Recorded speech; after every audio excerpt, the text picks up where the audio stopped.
This is Monty in the Morning, the show Phoenix Magazine readers voted #1 talk radio show in Arizona. #1 during your morning commute. #1 whenever news breaks during your day. And #1 whenever and wherever you want to talk sports. Now it's time for Monty in the Morning.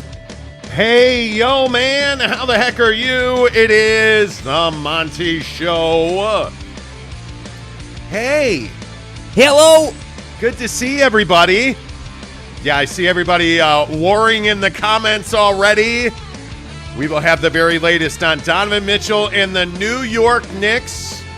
Tony Jones, Garnett, set the NBA world on fire yesterday. We'll tell you all about that. We have the latest on the Pac-12. Really good sourcing for us yesterday on the Pac-12. And if you're a Pac-12 fan, if you're a fan of the Utah Utes, you do not want to miss this update. It is a big one. That's coming up in about an hour from now. Stick around for that. And, of course, we have to argue about who's got the best chicken sandwich in Utah. Obviously. And that's because Chick-fil-A is doing something really dumb, as Chick-fil-A is wanting to do. Stay on brand. Which they never do. We want to remind you that we are sending a pair of listeners viewers, listeners of this podcast or viewers to see BYU and Notre Dame in Las Vegas for the Shamrock Series. All you have to do is get yourself to any of the 5 Utah locations for Barbecue Pit Stop in Layton, Logan, Lehigh, Murray, and St. George. There is a box on the counter at all of those barbecue pit stops. Fill out the slip, drop it in the box, and you are entered to win. We're going to announce the winner of that trip to see BYU and Notre Dame in the Shamrock Series on September 17th at Barbecue Pit Stop in Lehigh. We will watch the BYU-Oregon game at Barbecue Pit Stop in Lehigh. We're going to have wings and pizza. It's going to be an amazing time. Greg Hawkins, the noted Utah fan, says he's going to show up in a swoop costume. You know, I mean, it's going to be amazing. At halftime of that game between BYU and Oregon, we will pull the winner to see who's going to Las Vegas for BYU and Notre Dame in the Shamrock Series. You get 2 nights at the Palms Casino Resort. You get 2 tickets to the game and a $250 gas card to get you there. Thanks to our friends at Barbecue Pit Stop. Hey, listen, by the way, when you go there, make sure you tweet a photo at us. Hit us on Instagram, The Monty Show, MONTY, The Monty Show. Make sure you hit us up on that. We may even toss you a free t-shirt if you do so. We love seeing you guys going to Barbecue Pit Stop. So many of our listeners have gone and gotten spices, sauces, rubs, equipment. They've won Traeger smokers because Barbecue Pit Stop gives away a smoker every single week. Yeah, Lauren won a Traeger smoker. So make sure you get to Barbecue Pit Stop and get the hookup on that. All right, Jake, let's talk Jazz basketball because Tony Jones in The Athletic reported yesterday that the Knicks and Jazz, after a long period of silence, began talking about Donovan Mitchell again this week. And I would concur with that, only that I have been told by Jazz sources that there has been no downtime, that the Jazz and the Knicks have pretty consistently kept in touch and have had ongoing conversations, but they have never been close to making a deal. And the Utah Jazz have not backed off their demand for 6 first-round picks and a package of players that includes Quentin Grimes, who the Knicks have said they're not willing to include in a trade. But how new is this, Jake? If I had to say to you, hey, is this a new update? Is this breaking news? Like, what are your thoughts on this whole report in The Athletic from Tony Jones yesterday? Yeah, look, I think that, it kind of ebbs and flows between the Knicks and the Jazz. I think that the Knicks, I would say when you're a team that you're looking at trying to get a player on the caliber of Donovan Mitchell, it's going to ebb and flow. You're going to negotiate and try to push Danny Ainge to come off the price, and then maybe it slows down a little bit, and then you pick it back up. But I think if we just read the landscape and kind of read the room a little bit, we heard, last week that the Knicks were also a potential suitor for Kevin Durant, and that's why, Grimes wasn't going to be in the Jazz deal, or there was some hesitation about putting Grimes in the Jazz deal. And so what's fascinating to me about this whole situation is that we've heard a lot about Kevin Durant this week. We've talked a lot about the Kevin Durant situation this week.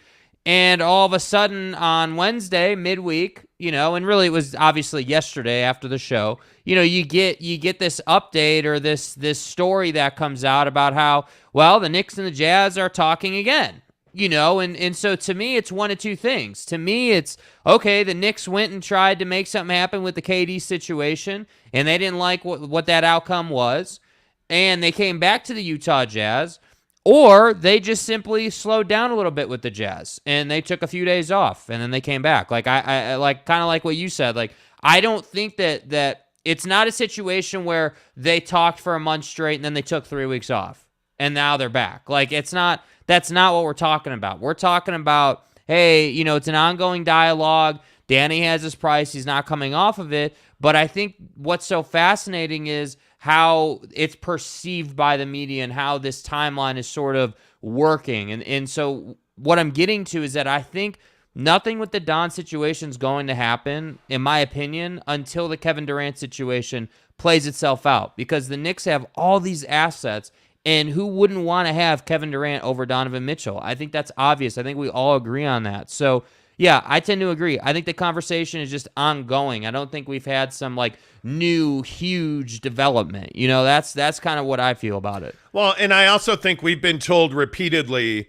and frankly, I feel like our sources have been pretty good on the Jazz and the Knicks. I mean, I think we've been told repeatedly that the Utah Jazz are in no hurry to make a Donovan Mitchell deal. There is no pressure. Donovan Mitchell, I was able to confirm again yesterday that Donovan Mitchell at no time has indicated in any way, shape, or form that he wants to be traded. He's never asked to be traded. He's never, quote unquote, demanded a trade. That this is simply a situation where Danny Ainge is fulfilling his duty as the president of basketball operations for the Jazz and exploring the best options for the club. And I think we've heard that repeatedly. I think Danny Ainge is doing the job that needs to be done. If you're going to offer him 6 picks, 3 young players, and a veteran to make that deal work, he's going to take that deal for Donovan Mitchell. Right. I don't think this has anything to do with the All-Star game. Frankly, it was put to me yesterday that the rumors about the Jazz being cash-strapped are completely false, that the Jazz are putting quite a bit of money into All-Star weekend, that there is a significant cash outlay for that, that their resources are free-flowing. I tend to lean in that direction. I mean, I think in this business, for those of you who don't know, when you're talking to sources at particular organizations, I think you have to take everything with a grain of salt. It's why on this show, we double source everything. We don't report anything that simply is one-sided. Facts. And when you hear the Utah Jazz saying, hey, we're spending a lot of money getting ready for the All-Star game. We're spending a lot of money to create the program that has to be in place to execute the NBA All-Star game. That makes a lot of sense to me. Right. And I think that I don't know. There's all of this talk about Ryan Smith. I have a hard time believing that Ryan Smith is being a miser, or that Ryan Smith is, not willing to reach into his pocket to achieve something. I just don't believe that. I think the Jazz are on a plan. I think the Jazz are on, what's the right way to say this? They have a budget, and I think they're going to stay on budget until there's a reason not to. Right. And I think a lot of people forget that the NBA All-Star Game is an excessively expensive event to hold in your city. It is not cheap. You have a lot of infrastructure that has to be built around that. There are a lot of events. There are a lot of parties. There are a lot of junkets. There's a lot of meetings. There are multiple venues. There is a lot that goes into executing an All-Star weekend in your city. Yeah. And I think that takes a lot of financial resources. And frankly, I think the Utah Jazz have them and more. So I don't think that this is a deal that the Jazz have to make. I actually don't think this is a deal the Jazz want to make. I think if you're going to offer them an over-the-top package, Jake, I think they have no choice but to take it. Yeah, I think, and that's kind of what we've been saying for the last, I mean, I don't even know. I'm not keeping track, obviously, but probably the last, 6-8 weeks, maybe, I would guess. That's how long this Donovan Knicks thing has been happening. And I think that, again, it's going to be ongoing. You don't just do these deals overnight. And I think that, with the All-Star game coming and, the Jazz being in the position they are with the organization, with players and where they're at in their winning curve, if you will, it's just a really interesting time. And I still maintain nobody is saying anything. We're not getting anything from Don or Ryan Smith or Danny Ainge. The last guy to speak on the Utah Jazz, if memory serves, was Justin Zanuck, and he straight up shut down yes, that's correct. The Donovan Mitchell, trade rumor mill, if you will. So I don't know, man. I just think we're in this time where patience, if I'm being honest, I think patience in the fan base is running thin. We're coming to the end of the summer. We're heading into that fall period that we all know and love, where sports really comes back full force. And I think we're just ready for this next thing to happen. And that's why when Shams or, Tony from The Athletic, or when the media just starts reporting on things, I think we have this thirst for it right now. And that's the tough part. We want something to move. But the truth is, it's an ongoing conversation. There's not this pause and then the Knicks just started back up again. It's an ongoing thing, and it will continue into the season. You need to be comfortable with that. Well, and I think we've consistently heard that the Jazz and the Knicks are talking, and they're not close to a deal. I mean, that's the question that everybody asks. Are the Jazz and Knicks close on a trade? I would tell you they've never been close on a trade. I've heard a very consistent message from NBA sources telling me that the Jazz are not willing to come off of their ask, and nor should they. And I think what you're seeing here, and I think what is very little doubt, is that Leon Rose and Danny Ainge are two very good front office executives. These are two guys who understand that every player has a value, and when you're making trades, you have to kind of take that humanity out of it. You have to look at players as commodities when you are trading guys. And I think when you look at Danny Ainge and Leon Rose, both of them are acutely aware of Donovan Mitchell's value to themselves. And I think when you look at Donovan Mitchell to the Jazz, this is the face of their franchise. This is a guy, frankly, who's had a very good offseason. He looks to be in amazing shape. From what I understand as well, I was told point blank on Friday, I think it was, the Jazz and Donovan Mitchell have a very good communication. They have a very open line of communication. Their relationship is good. There is no stress there. They are communicating about these conversations. Donovan Mitchell is well aware of what's going on between the Jazz and the Knicks. So there is no shock. There is no awe. There are no hurt feelings. Right. I saw a report the other day that Donovan Mitchell was dismayed about these conversations. Donovan Mitchell's not dismayed. Donovan Mitchell knows exactly what's going on. And I think that is a very good indicator that Don and the Jazz are on the same page. I don't pretend to tell you what Don is thinking. His agent, his people have been very tight-lipped about what he's doing. Donovan Mitchell has not said two words this entire summer about his situation with the Jazz, or wanting to be traded, or not wanting to be traded, or wanting to be a Jazz man. He hasn't said anything.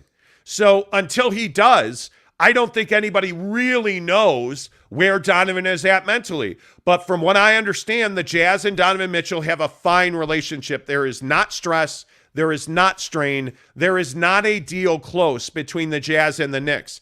And Danny Ainge and Leon Rose, I think there was some consternation there. I know almost for a fact that Leon Rose grew very frustrated with Danny Ainge's unwillingness to move off of his spot. I want more. But yeah, if you're Danny Ainge, why would you move off your spot? You wouldn't. So I think that Leon Rose was rightfully frustrated.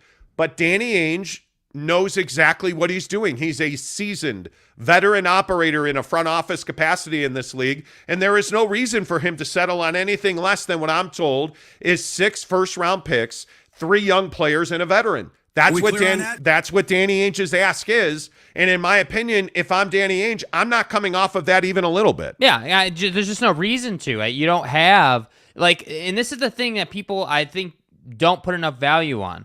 because Donovan Mitchell hasn't requested a trade or isn't like putting pressure on the organization to trade him, there's no pressure to move him. You don't like it's not like the relationship is in shambles or something. And I think the best point you made there was just that, Danny Ainge is fulfilling his obligation to the team. He would be foolish not to have the conversations. But I think we go a step too far, like in the media or just generally speaking, when we're like, oh, well, Danny's talking to the Knicks and everybody and their mom, so that means he's trading Donovan Mitchell. That's not true. The Knicks have been pursuing Donovan Mitchell since last year, man. We've done shows last year over the summer where we talked about the Knicks calling the Utah Jazz at that time. So the fact that Danny Ainge is talking to them is not a surprise to me, and that's why I say, I'm telling you, a lot of this is just the impatience and the burnout of nothing happening this summer. Like, it feels like a lot has happened, but really not much has happened. That's the problem, and that's why we're frustrated. Yeah, I think it is still likely, and Jazz sources told me last week. We reported it on the show. You can go back to our archives and look at it. The beauty of YouTube. Yeah, it lives forever on YouTube. And I the thing that we reported is the Jazz are planning on having Donovan Mitchell in camp. I think that's exactly the right tack to take, because at this point, I think most people would agree a deal between the Knicks and the Jazz is not close. And if you're the Utah Jazz, you're planning on having Donovan Mitchell in training camp, I think it's far more likely that the Knicks will find a different team to dance with. I think when you're the Knicks, and it was described to me the other day that the Knicks are very aggressively trying to upgrade their talent. They're trying to find an alpha male, a superstar to run with that team. Yeah. And I think they're very aware that they just don't have that. And I think the Knicks were very wise to aggressively pursue Kevin Durant. But I think Leon Rose knows very well that deal's very unlikely to happen. Although I think Joe Tsai would make a deal with the Knicks, and I know a lot of people in New York don't believe that. But I think Sean Marks and Leon Rose have had quite extensive conversations on several levels, and I think there could be a deal there. I just think the asking price for Kevin Durant is astronomical. For the Knicks to get Kevin Durant, they're going to have to give up all of their draft picks that they are legally allowed to trade by the NBA CBA. I think they would have to give up just about all of those. I think you would have to give up just about all of your young talent. And I just don't think that's worth it for Kevin Durant, especially when it is incredibly difficult to win if you give up all of those assets. Yeah. Because Kevin Durant with RJ Barrett and, the rest of this group, the Jalen Brunsons of the world, that's not enough to win a championship, especially not in the East. I think that makes you a contender. But I think Leon Rose is acutely aware that you need more than Kevin Durant. If you add him to this team, you would need more than that. And it's going to be hard to round that Knicks roster out with giving up all those assets and getting Kevin Durant. I think that's why the Knicks have been so passionate about a Donovan Mitchell deal. Y'all feel me? Because I think your expectations are slightly lower if you add Donovan Mitchell and you only give up, from what I'm told, the Knicks are offering 3 first-round picks and 2 veterans and 2 young players, not Quentin Grimes. Yeah. And that's just not enough for Danny Ainge. But I think the Knicks know if that deal goes through, they're in a much better place the day that happens than they are today. Well, and Danny knows that too. That's the thing. And again, this is the art of negotiation. Danny knows that. Like, Danny knows, hey, if I allow them to acquire Donovan Mitchell and I only get 3 first-round picks and 3 players, the Knicks are still in a great spot, because they have assets to work with and they can continue to build their team. And that's why I say I would be more confident that Don was going to get traded if we hadn't consistently heard for, we're going on months now. Like, I'm not even exaggerating. We're going on like 3 months now of, hey, is he going to get traded to the Knicks? And the messaging from the people that we talk to has always been, hey, the price is this. It's 6 first-round picks and 3 players.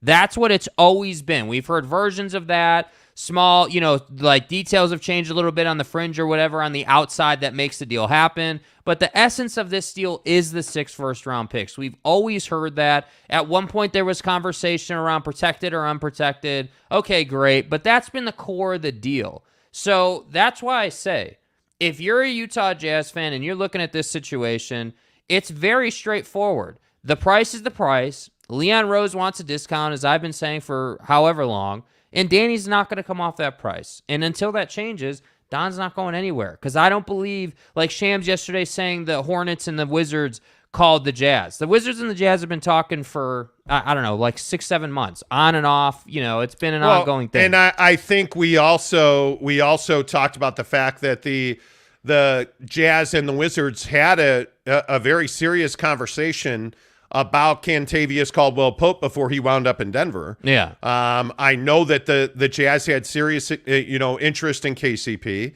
I mean, you go back to the trade deadline last year. There were conversations about Montrezl Harrell. There was a 3-team deal. And this is why we've talked about for months and months and months. The conversations you have at the trade deadline often lead and often bear fruit in the summer. They matter because for sure. you're forming relationships that you can use in the offseason to make more significant deals. Now, having said all that, the Jazz have really only made one significant deal, and that was with the Minnesota Timberwolves. So it's going to be interesting to see where all this changes. But again, my opinion is, and I base my opinion mostly on what I've been told, and that is that the Jazz have several deals that they could make. One of them is not Donovan Mitchell to the Knicks. Yeah. And whether the Jazz, I think the Jazz,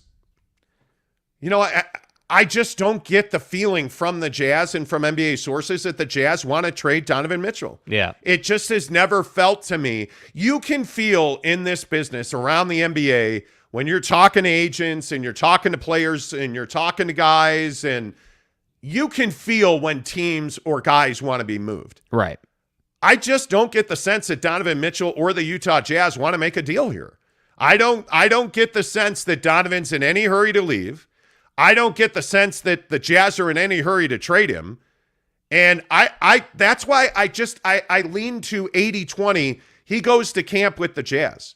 He's going to be a Jazz man October 1st. Yeah. That's just the sense I get. Well, in the rest of the roster is what's interesting to me. I mean, you have a bunch of guys on this roster that could be traded. Obviously, like we've talked all about, Bogdanovich and Conley and even, Jordan Clarkson has been in some conversations here and there. I don't think he's going to be moved, but Bogdanovich and Conley, like those are two guys that I would not expect to be here. I would expect that the Jazz would move those guys and build in some flexibility to this roster. But the point just remains that I think that until something, like we need that first domino to fall, and ideally it would be Kevin Durant, right? Like, because a low-end trade for some random player is not going to get the league to start moving. You need the Kevin Durant thing to happen, so then the Donovan Mitchell thing can kind of get put to bed, and everybody can go about their business of doing business in the league. Because I the one thing I am a little concerned about is we're going to get to a place where there's like 2 weeks left until camp starts, right? Like there's not a lot of time left.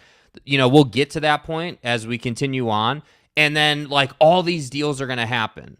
And my hope is, and I trust Danny Ainge. I don't think he'd make a mistake in this way. But I do think if you're Danny Ainge and you're looking at this, you're like, all right, let's get it into a position where the rest of the league is kind of in a pressure cooker.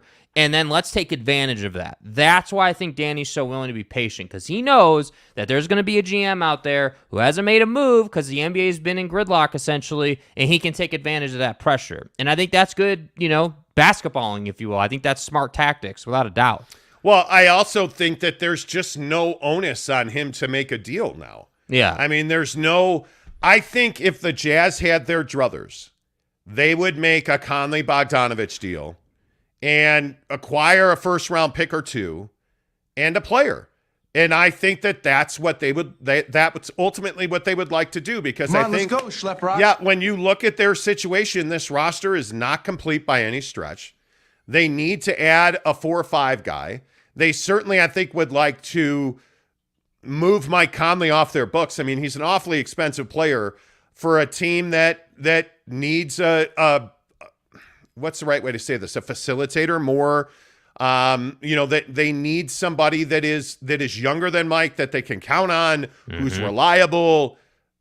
That's what you need at the point on this team. You don't need a true bring the ball up, kick it out point guard. What you need is somebody that Donovan Mitchell can play off of. And right now, I just don't think you have that number 2 option on this team.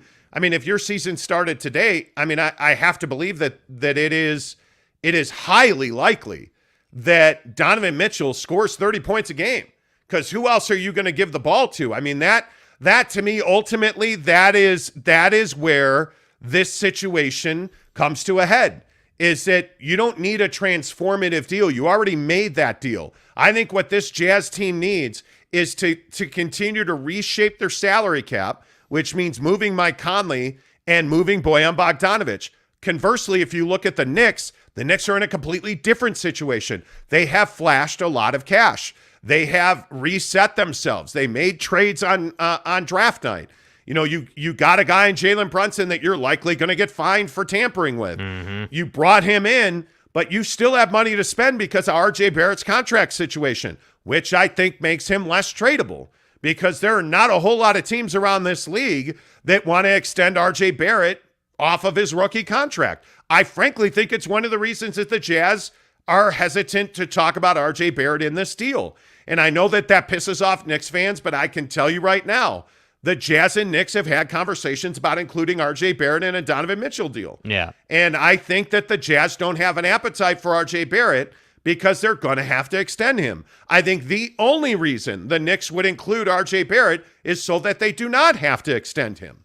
I think these are complex conversations that oftentimes are more difficult to come to a head or find common ground on, because money in the NBA right now, especially with what's coming up in the draft and who's going to be available in free agency, I think makes it very prohibitive to make any deal that's at all questionable. Facts. I mean, at all questionable. Yeah. If you're the Utah Jazz right now, you're not trying to get pick swaps, because you know, that term is thrown around like it's just no big deal. Oh, pick swaps. You know, the Jazz want 4 unprotected picks where it's without question, we're getting these four picks. Yes. No doubt about it. They are ours.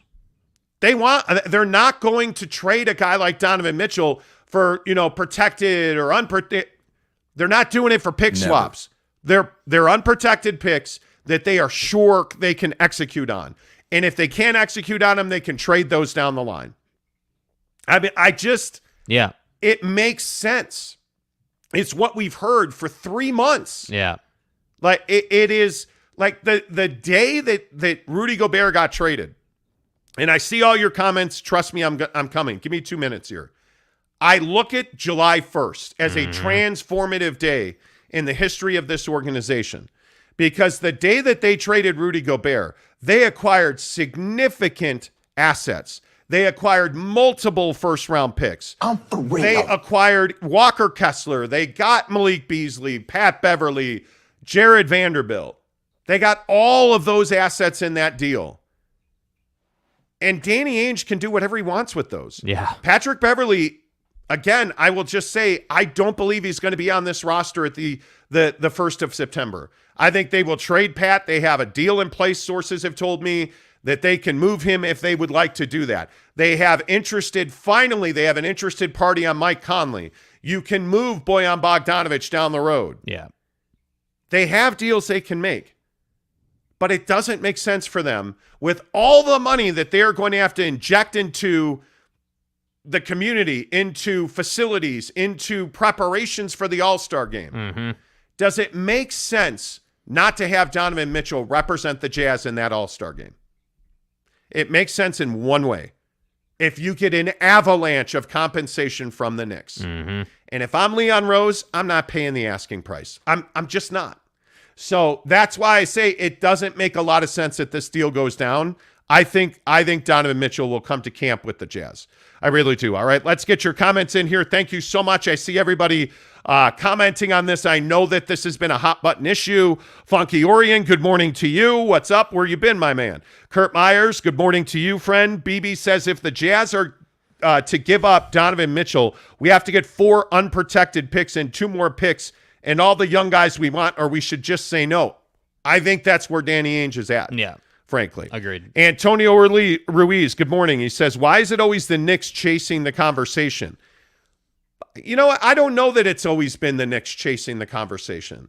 And I think there's probably too much put into who called who. I think there's probably too much of that. Danny Ainge and Leon Rose have had consistent, ongoing conversations. I think Danny Ainge and Leon Rose have called each other. I think they have texted each other. I don't know that one guy continues to pursue the other guy. Well, you get to a certain place where you talk enough where there's a certain comfortability. You know? And it's not like, I think it's a lot of times it's viewed as, oh, well, he reached out to Danny Ainge about Donovan Mitchell. That means he's trying to get him. It's more just like, hey, dude, you got 5 minutes? Like, that's how it is. Like, you're having just dude-to-dude conversations about it. That's what it is. Yep. Antonio continues. He says, maybe Utah called because he don't want to be there. What do you mean? We have the best offer they can get. Don't give me that. He never said he wanted to be traded. He never said He didn't. Donovan Mitchell has never said he wants to be traded. Yeah. And his other comment is he never said he didn't want to, he never said he wanted to stay either.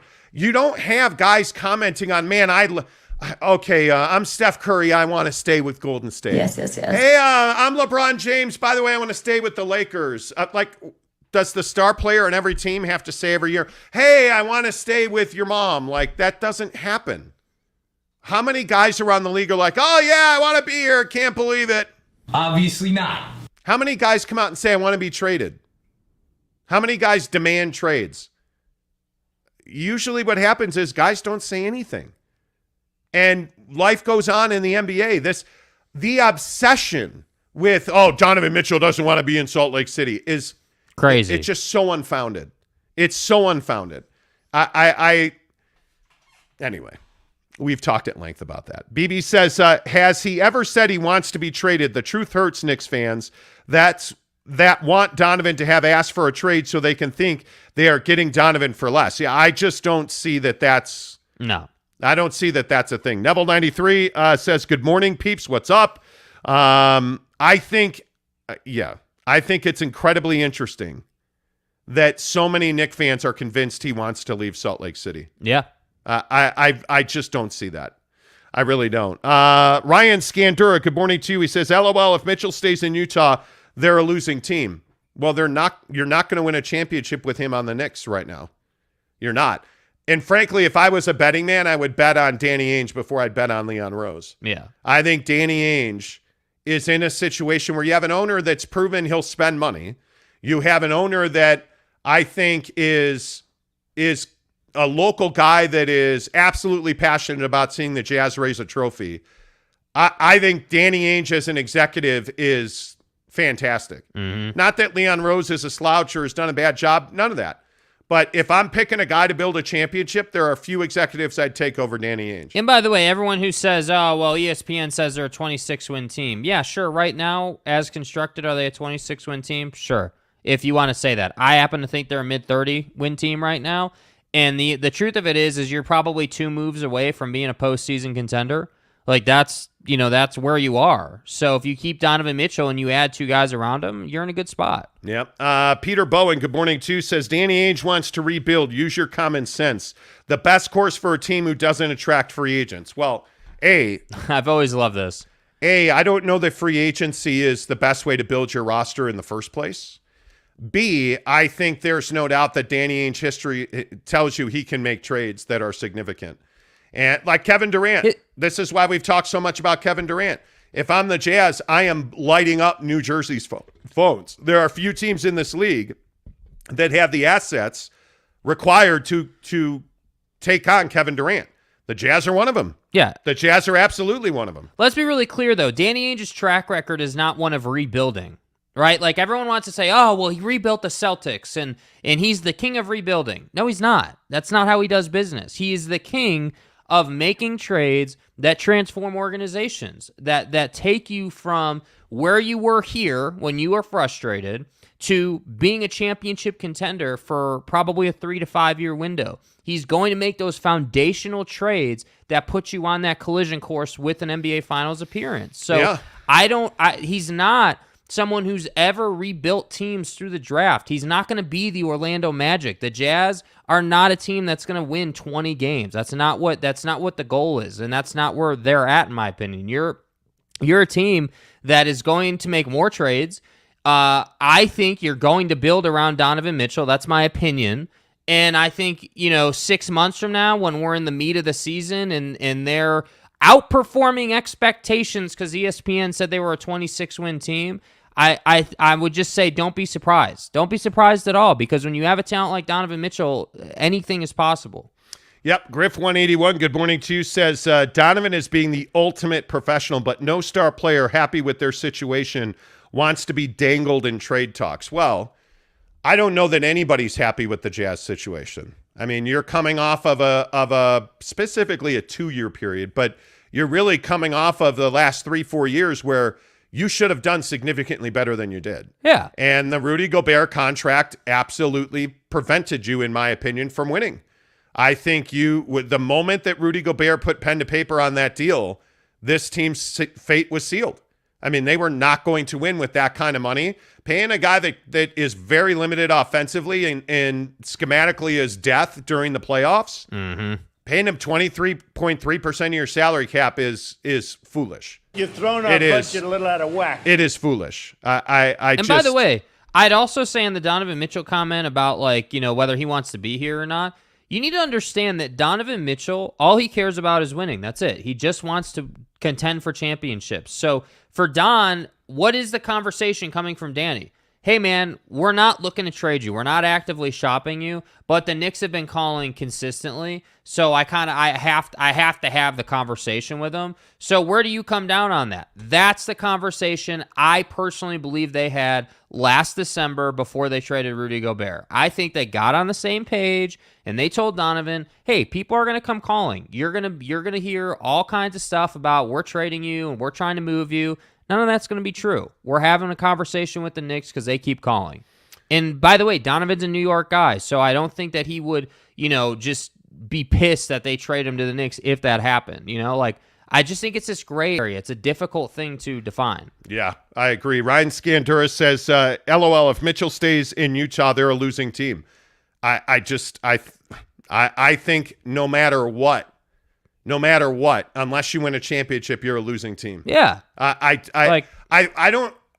never subscribed to the belief that, hey, getting to the NBA Finals is good enough. It's not. It's not.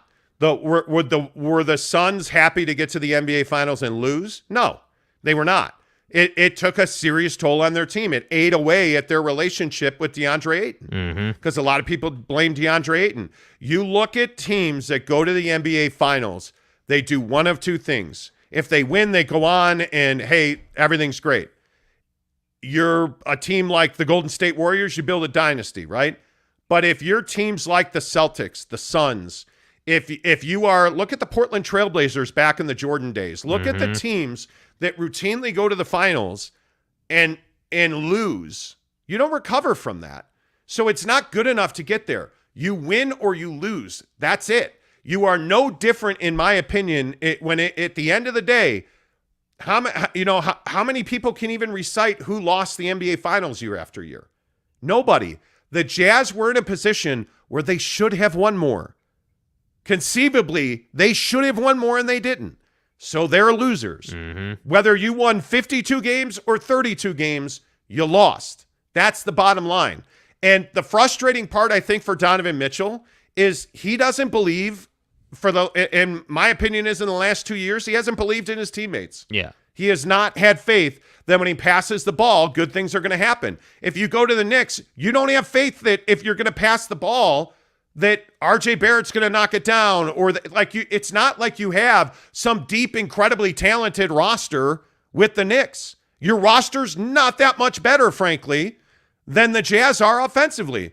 If you go to camp today, the Jazz are scoring 110 points a game. Their problem is not offense. Their problem is defense. That's the bottom line. You look at the Knicks, my opinion is Jalen Brunson didn't solve a whole lot of problems that you had on this team. I'm sorry if you're offended by that. You need a superstar. You've got to have a Bradley Beal type player, a Kevin Durant type player. You need somebody to stand in the Garden on a night-to-night basis and be the king of New York. That's what Knicks fans deserve. That's what that organization deserves. Yeah. You don't have that, and you haven't had that for some time. Donovan Mitchell ain't that guy.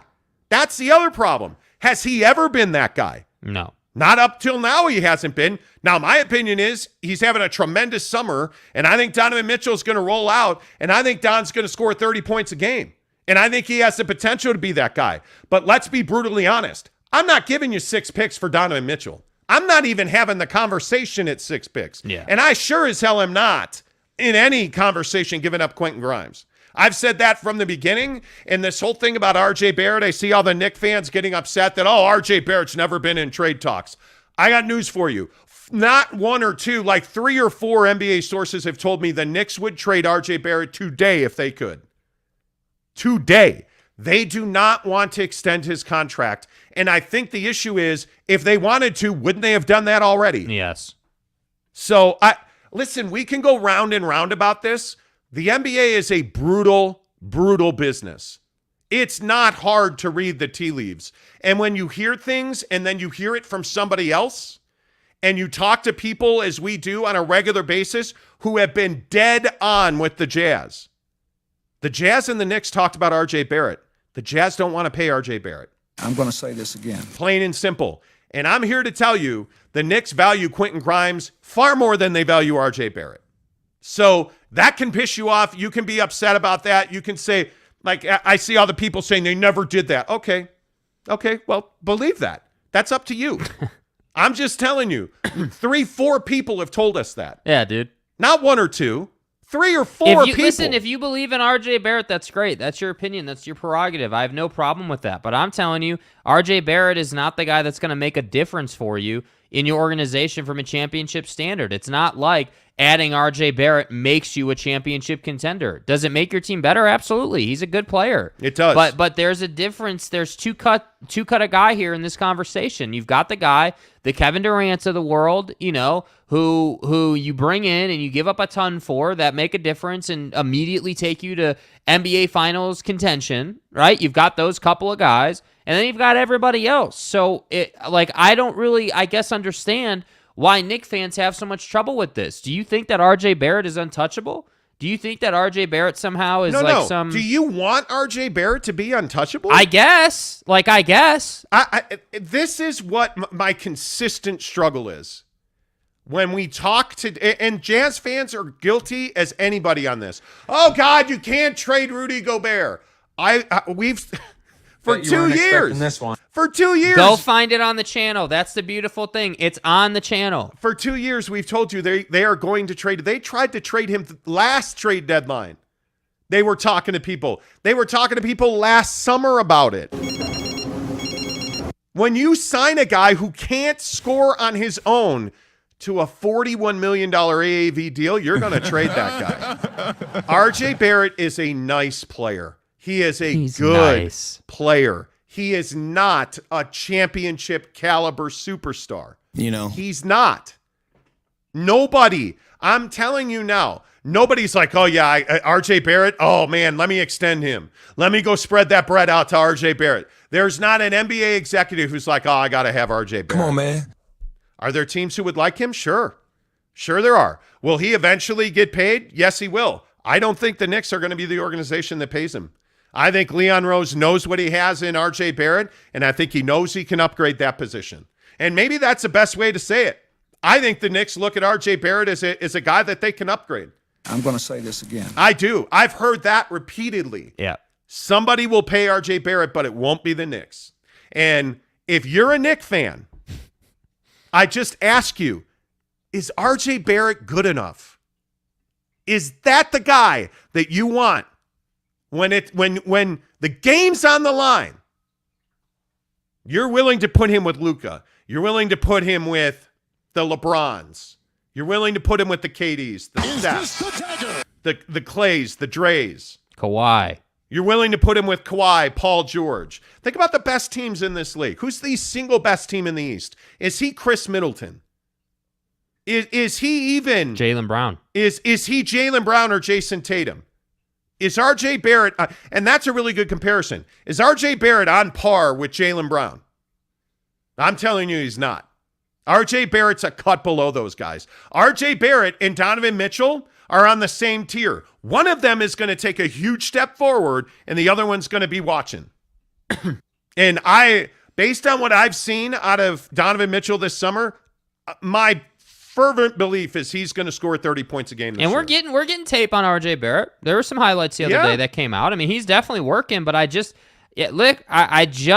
think, in my opinion, I think Donovan's got more top end. I think it's unequivocal. It's not in doubt that Donovan Mitchell is a more athletic player. He's more gifted athletically. He can move better. His creativity at the rim, his ability, the euro, the swing through, his mid-range game right now looks unbelievable. Listen, the other thing we're not talking about with RJ Barrett, and I don't know how we went down this RJ Barrett rabbit hole, but Knicks fans, you need to come around to the idea that RJ Barrett's not a killer. Like, you need to understand that. It doesn't take a rocket scientist to identify the fact that RJ Barrett is not a killer. He's just not. And Donovan Mitchell is a killer. You realize 2 years ago, I think I saw it on Twitter, it was either 2 or 3 years ago, I think it was 2 years ago, Donovan Mitchell put up, I think, 55 points in the bubble in Game 1 against the Nuggets.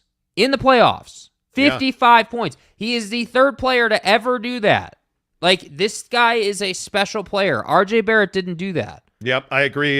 New York sports guy says the last media session, D-Mitch said he was going to think about what he wants to do, and you never heard anything else. Ainge told D-Mitch to be quiet.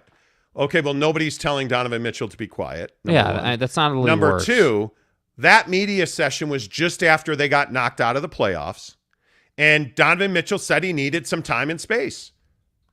What would you want him to say? By the way, I'm not trying to be cryptic. The other thing that I think is really important to understand here is Donovan Mitchell owns the media in this town. Donovan Mitchell doesn't talk to anybody. That's the thing that's incredible. And I'll be candid with you and tell you, I would put it at 30 calls, probably at least that many emails and text messages trying to get in touch with him. I've talked to people close to Donovan. His agent, Ty Sullivan, has never, not one time, returned a phone call about, hey, I'm trying to get, like I said to his agent, hey, all I'm asking you for is a 5-minute conversation. If I got to fly to New York, if I got to go to Miami, I will do that. Hey, I just want to fight. Don't even have him on the show. Won't return a phone call. We still never talk sometimes. Won't return a phone call. Well, like, it's amazing talking to people at CAA.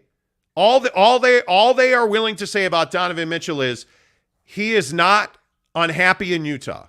He is not asking for a trade. He has not demanded a trade. Talking to people at the Jazz, he has never once told us that he is frustrated or wants out. They have consistently communicated with Donovan Mitchell about what their plan is. So we can sit here and we can have this conversation about Don wants out and Danny told him to be quiet.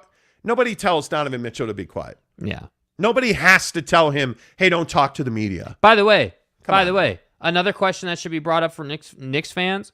Anybody see the report out of New York that Dolan's going to sell the team? Anybody see that? Is that at all on your radar?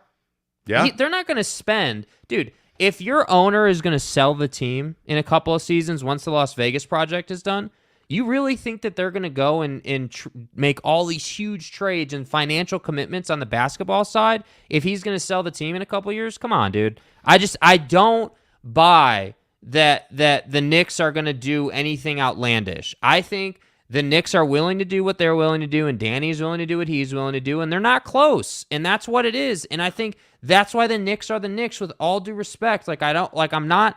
I'm not even a Knicks hater. I actually really appreciate the Knicks. I think they're one of the best, one of those, they're a heritage organization in the league, like the Lakers, like the Celtics. It's the Knicks, it's the Bulls. Like, when the Knicks are good, it's better for the NBA. Yes. I need Carmelo Anthony putting up 40 on Christmas Day in a Knicks uniform. I needed that, all those years ago.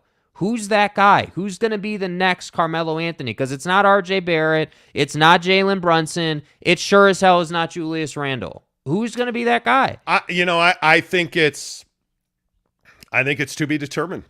I don't think that guy's on the roster right now, to be clear. No, he's not on the roster. And Jalen Brunson ain't that dude. Like, no. I mean, I think everybody's well aware of that. He'll have nice moments. He'll have big games, but he's not that guy. And they've been looking. You're in New York, like where it's point guard heaven. Like, you're looking for that guy. Frank Ntilikina should have been that guy. He just was never that dude, right? Like, he was never that guy, right? Antonio Ruiz says, we had Randall playing point guard, LOL. How Brunson doesn't change anything. How Brunson doesn't change anything on the Knicks. Well, I don't think nobody said that Brunson doesn't change anything. See, this is what you can't do. This is the problem. What are you talking about? You can't do that. You can't twist our words and say, oh, well, you guys said that, acquiring Jalen doesn't change anything. We didn't say that. Jalen helps them. He will improve them. But what I said is he's not going to be the legend that Carmelo Anthony was in the Knicks. He's not a transformative player. He's not. He's just not. I think that the truth about Jalen Brunson is we're going to find out what he is. Because when you play with Luka Doncic, that guy doesn't pass the ball. Luka Doncic, in my opinion, stunted the growth of Jalen Brunson. I think stunted his creativity offensively. I'm either going to be proven wrong or I'm going to be proven very right about that. Because I think Jalen Brunson is going to be a dominant ball guy for the Knicks.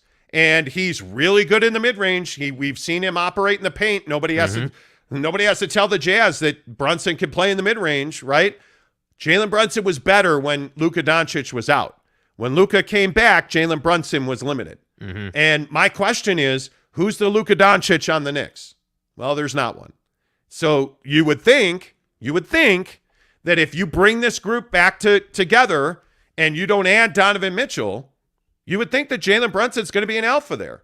And the question is, very simply, does he make guys like Quentin Grimes? Does he make the McBrides? Does he make the Randalls, the RJs? Does Jalen Brunson make them better? I don't know the answer to that question. But I think Jalen Brunson as an alpha dog in a Knick uniform is good. It's not great. He's not the reason you're winning a championship. It just isn't. Creating Homes says going to be 4 picks. T-Money says, you know nothing about the Knicks, bro. Please stop claiming you know so much. Okay. What have I been wrong about? Knicks will be 2026 NBA champs, says the Knicks are extending RJ. That's the biggest non-secret in the league. Sure. That doesn't mean that he's a difference-making player or a championship player. Extend him. Pay him. That's what the Knicks do. Pay guys they shouldn't pay. He is, again, RJ Barrett's not a bad player. Yeah. He's not a bad player.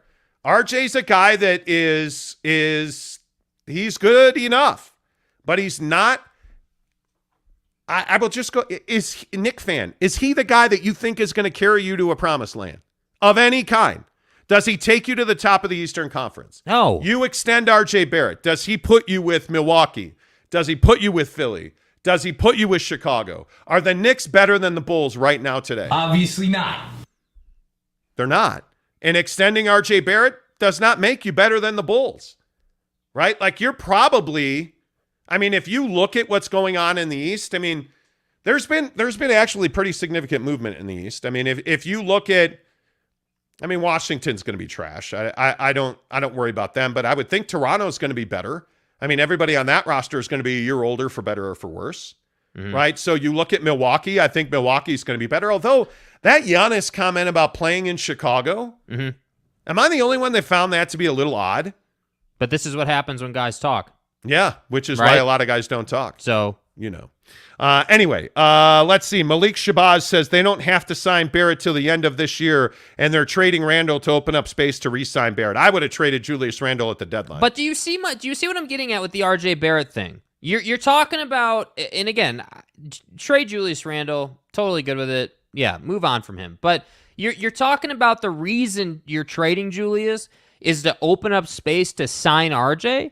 You really want to sign RJ to a max. You really want to sign RJ to whatever the most he can get paid is. I don't know, man. I don't think that RJ is the guy that's going to take you somewhere. As we keep saying, not to be repetitive, but I don't say to myself, okay, championship player, difference maker. I want this guy. Got to have this guy on my team. Okay, that's going to be, Steph Curry, LeBron, Durant, Luka, All those guys you can make a strong case for. Andrew Wiggins or RJ Barrett? Andrew Wiggins right now, I think Andrew Wiggins before he played for the Golden State Warriors is close. But now, and this is the beautiful thing, when you get to play with Steph Curry and you get to learn all that stuff, you're going to get better. Another issue I have with RJ Barrett on the Knicks, who's he learning from?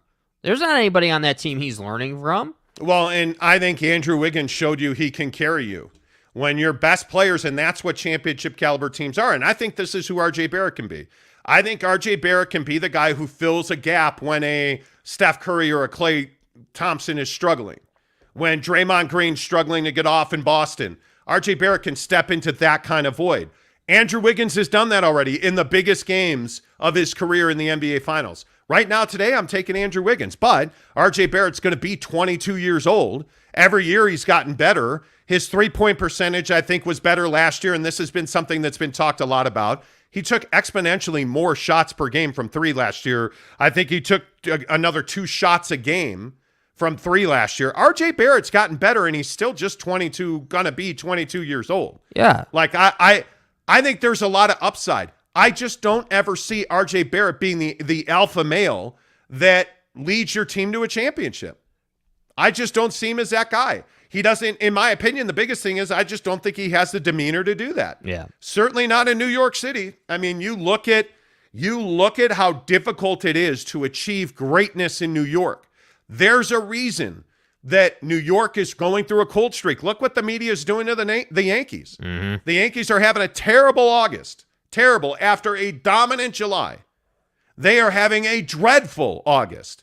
And the media is writing them off. Burn it down. Trade them all. They all suck. Fire Booney. As you can see, there's not much hope for you left. You know, like, I don't know what's wrong with that team. They're just not hitting, right? But are you really, like, that's what the media does. Zach Wilson, already a bust. Now, I think there's credence in that conversation, but what's the problem? He plays for the Jets, who are a nobody.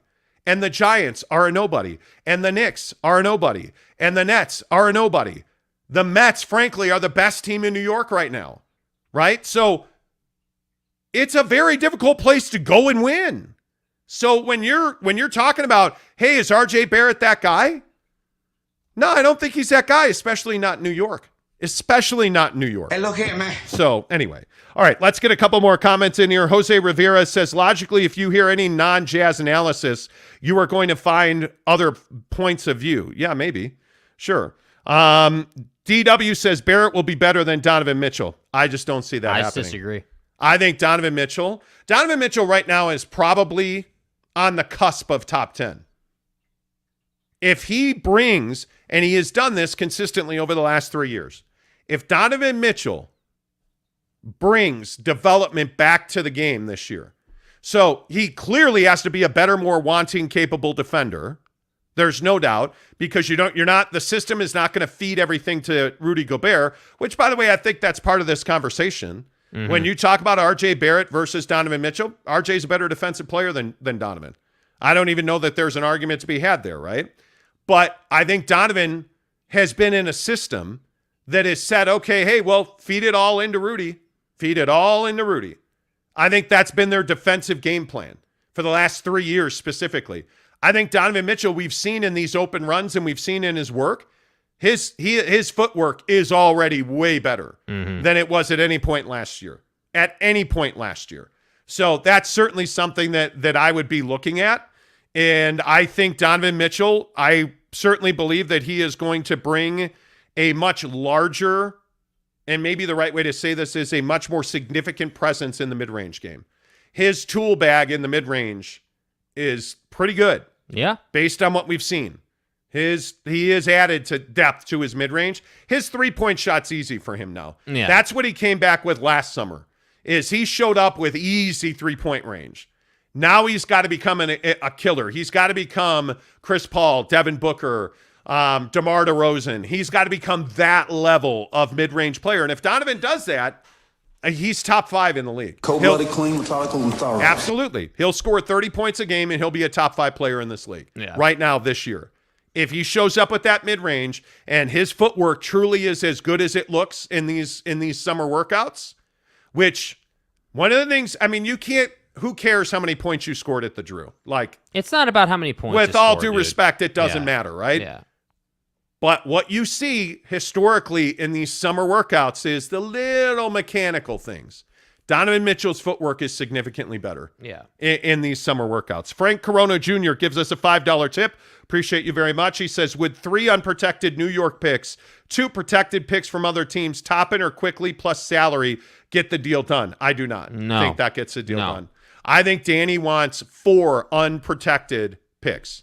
I think he wants 2 more picks. I think on top of those 6, he wants swaps. And I think Quentin Grimes and Quickly are absolutely must-haves in that deal. And Leon Rose, from what sources have told us all along, Leon Rose has said, we are not trading Quentin Grimes. Like, there was a point where they were having that conversation.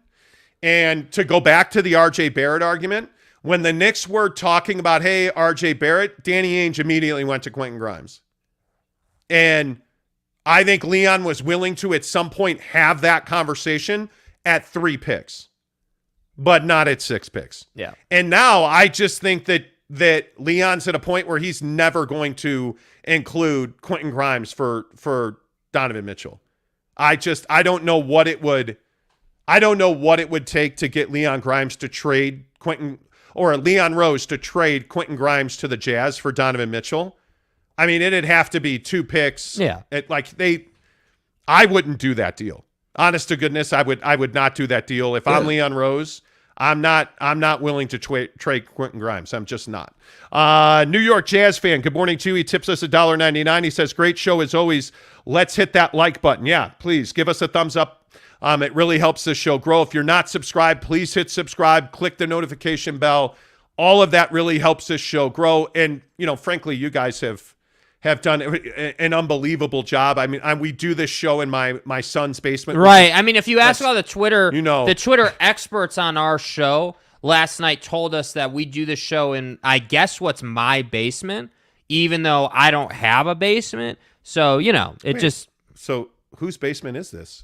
It's RJ Barrett's basement. Thank you. See? Thanks, Leon. Yeah. Anyway, the point is,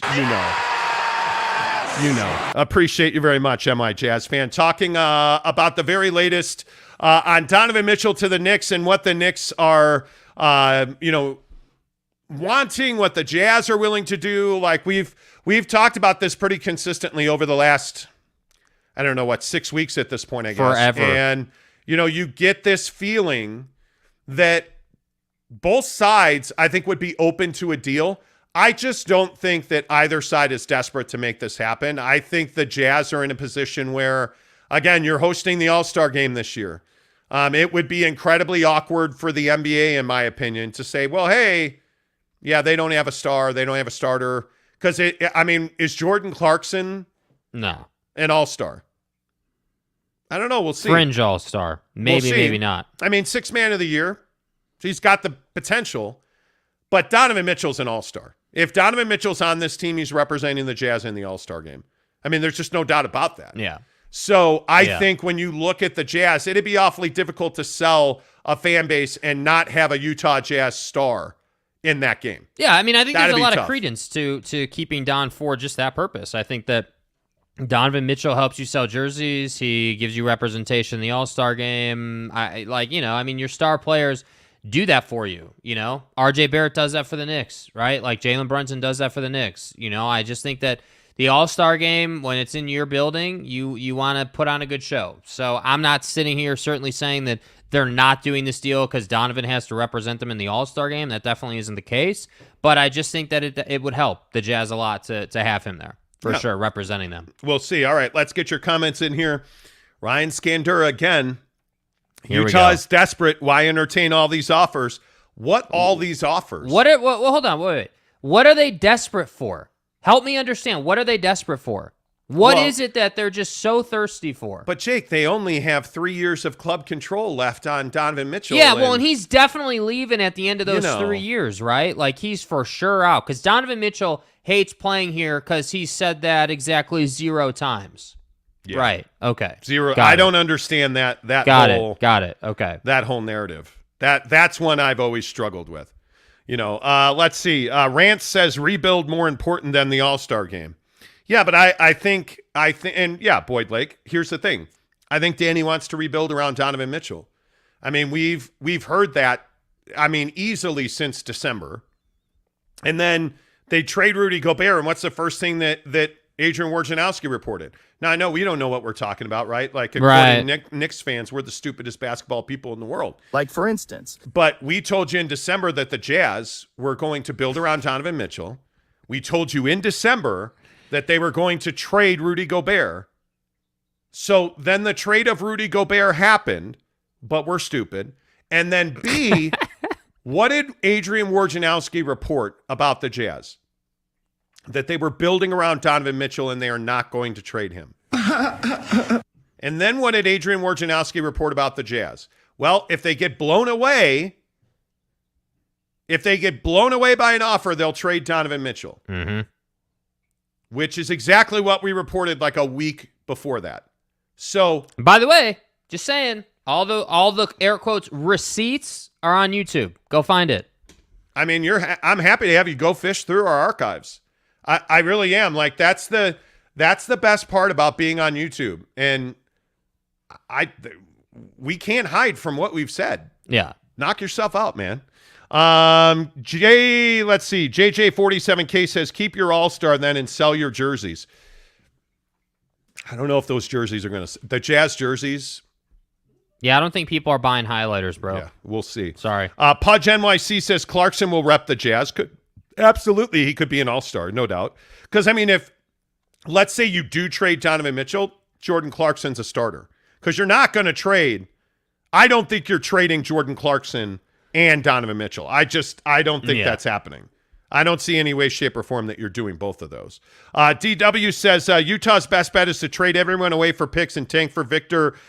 Look, VW's a nice player. The Jazz have almost no shot at that.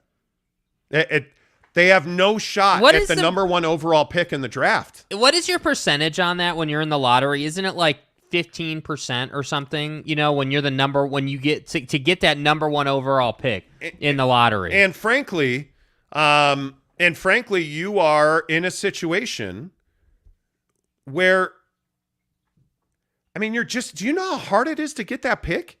If you're aiming for the number one overall pick in the draft, you're hoping. You can't scheme to get the number one pick in the draft. I want it. You can't make a trade to get the number one pick in the draft. That's damn near impossible to do. There's just no, and by the way, if you're making that trade, you're making it likely leading up to the draft. So you're trading from a position where you're leveraged.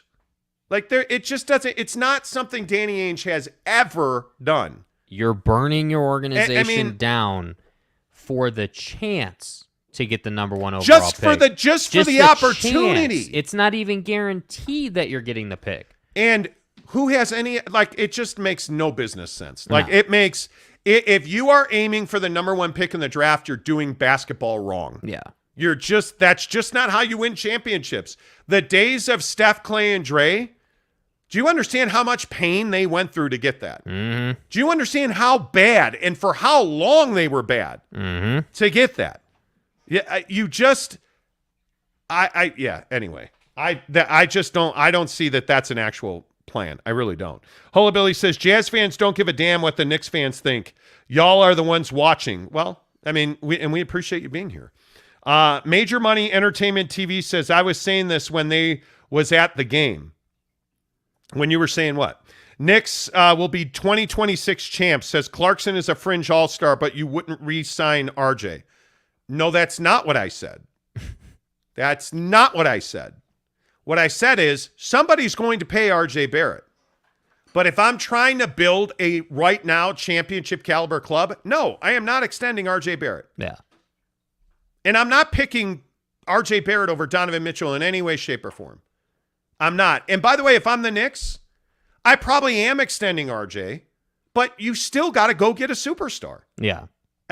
Let's be honest about what the Knicks will likely do. They will likely not trade for Donovan Mitchell. They will likely go and use those assets to get a superstar because Leon's not dumb. Leon Rose knows he needs a star player.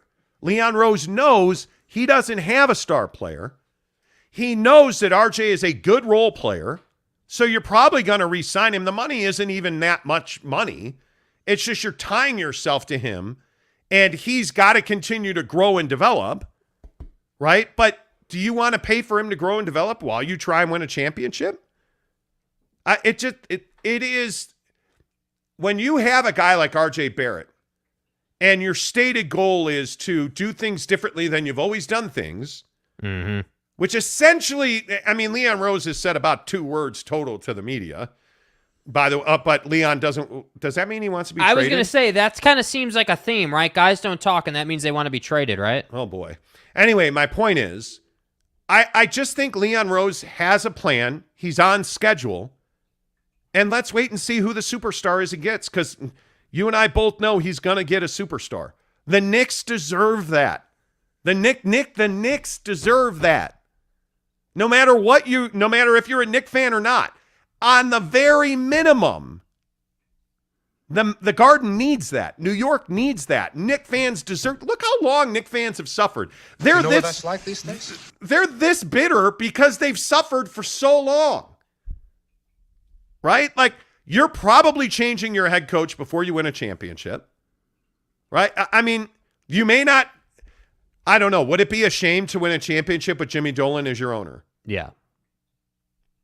Who cares? You won a championship. How many times, but dude, how many times are the Knicks going to have to get roasted by Trae Young before they, take that next step as an organization? How many times are you going to have to go through situations like that? How many times are you going to have to lose in the playoffs? Like all these, just, they need to be better. It's just that simple. They do. Daniel Westover, good morning, says Knicks fans like to say that keeping Donna is a bad idea because you're not bad enough to get in the lottery. But why tank to get someone not as good as the person you already have under contract? That's what I'm saying. And he's young. It'd be different if he was 30 years old. Donovan Mitchell is 25. He's young. Entering his prime. I agree with you 100%, Daniel. It doesn't make a lot of sense. Twista says, why don't the Knicks get Chitia like Beverly? I don't know what you mean by that. RL N. Israel says, RJ's 21, DM's 25. He should be better right now. But RJ will ascend this year and Crow will be served cold by Knicks fans. I hope so. I hope it is. You know why? It is. You know why? You know why I hope it is? Because Knicks fans being here and having the conversation is good for the show. That's the truth of it. It's good for the show. And the thing is, if RJ ascends and becomes that guy, that's good for the Knicks. And if the Knicks are better, that's good for the NBA. So, again, That's the funny thing. We're not sitting here hating on the Knicks. We want the Knicks to be better. Yeah, that's the best part of this. You know what I mean? Knicks fans are like, you guys are haters. How are we hating on the Knicks? Like, we're just having a conversation about the fact that RJ's not a killer in our opinion. Now, I grew up hating John Starks. But what NBA fan outside of the Knicks fans didn't hate John Starks? But I got to tell you, the best pair of shoes I ever owned was Grandmama. I was a huge LJ fan. Huge Patrick Ewing fan. Come on, man. I don't hate the Knicks. Get out of here with that. Let's see. But Leon has time because Knicks fans are more passionate than they've ever been, although some are not. Well, I mean, I think passion wanes. I think passion wanes back and forth. Big V CEO. Mitchell is not a superstar. I think debatable. I think this year is the absolute tipping point for Donovan Mitchell's career. I think if Donovan Mitchell comes back, and by all accounts he will, Donovan Mitchell will come back with a new bag. Mm-hmm. If he comes back with a new bag of tricks, and he is, again, if he defends and he plays in the mid-range at an elite level, forget it. The guy's top 5 in the NBA. I mean, he's top 5 in the NBA. He's going to, if he does that, and I think he's going to, he will average 30 points a game. Mm-hmm. I will say that until I'm blue in the face or he does not do it. He will average, I mean, the guy, didn't Donovan Mitchell average like 26 points a game this year? Like, the guy is as good as RJ Barrett's season was. Mm-hmm. And again, we just talked about RJ's numbers. Averaged 20 this past season. Yeah. RJ Barrett at 22 years old will probably average what? 24? You would hope 24, 26 points a game. That'd be great, right? But when you look at Donovan Mitchell's numbers, just his raw, pure numbers, This is a cat that averages 26 points a game. And if you look at his numbers, for the last 2 years, he's averaged 26 points a game. If you look at his numbers, he's taken almost 10 threes a game now, which is way more than he's ever averaged in his career, right? And he's shooting 35% on a very flawed Utah Jazz team. And by the way, the biggest concern that no Knick fan has even brought up is, can Donovan Mitchell play 82 games a year? Yeah. And then on top of that, play what, 20 more? Can he play 100 games a year and stay healthy doing it? You got to prove that. Got to prove it. He's only played 67 games this year. He's never played a full season. Mm-hmm. That's the biggest criticism that I have of Donovan Mitchell, is he's not somebody that's played a full season. Yeah. And his injuries have significantly damaged the Jazz ability to win a championship. Mm-hmm. They are. And we'll see. Does that change? We'll see. I don't know. Major Money Entertainment TV says, LOL, we've suffered. So you think that being a Knicks fan has not been difficult for the last decade at least? So maybe I'm wrong. All I care about is winning. Look, I'm a Bulls fan. All I've done since Mike walked out the door was suffer. We have one of the worst owners in professional sports. All I've done is suffer. When's the next great Knick moment going to happen? I know Steph can break the three-point record in the Garden. I know that Kobe can have all those moments, right? Like, when is the next great thing for the Knicks going to happen in the Garden? It's an interesting question. And the answer is, I don't know. I don't know. It'll be interesting. Bodega Wi-Fi, what's up? Bodega. Not like Leon would know what a CAA client would want. Well, there you go. Arel Ain Israel says, Donovan Mitchell, not a superstar. Jazz fans have suffered more. Being sparring partners every summer for the next champ gets old fast. I think the Jazz have been... The suffrage of the Jazz fan versus the Knicks fan is completely different. Yeah. The Jazz have taken you right to the point where Jazz fans believed they were going to win a championship. I don't think, and I think, again, it lives on YouTube, I think for the last 3 years, this has been a horribly flawed roster. I mean, roster construction in Utah has been a disaster, in my opinion. Not good. So I think the suffering's been different. There's never been an expectation the Knicks were going to win a championship. For the last 3 years, that's all Jazz fans have thought. Yeah. That's all they've thought. Mr. E, good morning to you. Holding future for RJ Barrett, Knicks fans become mediocre like Orlando Magic fans. I think if you're holding on to RJ Barrett as your future superstar, I think that's probably a mistake. Scandura says, why are we comparing RJ and Donovan Mitchell when they're going to be teammates next season? We'll see. We'll see. Pudge NYC, Utah are choke artists. Word to Stockton and Malone. Holy cow. Okay. Brother BKL Contreras. Brother. Monty, if you saw Rudy Gobert trade, you never know what the Knicks can do to get D. Mitch in a trade. Besides, Danny Ainge knows everything since the last 10 years, and I really hate him. Wow. Okay, I mean, I think if you're asking me to prognosticate, to guess. Prognosticate. Here's what I think's going to happen. I think Donovan Mitchell's going to camp with the Jazz. I feel pretty good about that. I think that Donovan Mitchell, his best chance to get traded is probably a year from now. A year from now, will Donovan Mitchell be with the Jazz? Probably not. Maybe not. 70% he is. Yeah. 30% he's not. Because here's the question you have to ask yourself. If you don't trade Donovan Mitchell, he scores 30 points a game. He's an all-star. He raises his level. Are you going to trade him a year from now? Why would he? Why would you? I started having second thoughts. Right? Unless he demands a trade, if Donovan Mitchell takes that big of a leap, the Jazz are going to be a playoff team. If Donovan Mitchell takes that big of a leap, the Jazz are going to make trades to strengthen the people around him. If Donovan Mitchell takes that big of a leap and the Jazz make trades to strengthen the roster around him, they're going to contend. Yeah. And he's not going to ask for a trade. So I'm saying it's not a burn it down rebuild. That's just not what they're doing. No, it's not. I agree. Let's see. Dylan Rodriguez says, any pieces the Mavs have that you'd want in a trade? Tim Hardaway Jr. Hardaway Jr. Injury stuff, bro. It's tough. Like we talked about this yesterday on the show, that the Jazz finally have an avenue to trade Mike Conley, according to sources, which is the Lakers, I think, would really like Mike Conley and Tim Hardaway Jr. I think Dallas would really like Talon Horton-Tucker and Bojan Bogdanovic. And I think the Lakers would get picks and a player in return in that scenario to make that deal work. The Jazz, excuse me, would get picks and a player in return. I said the Knicks. Thank you for catching that. I think the Jazz have an avenue to trade Mike Conley, and I think that there is a more than likely chance that happens. Yeah.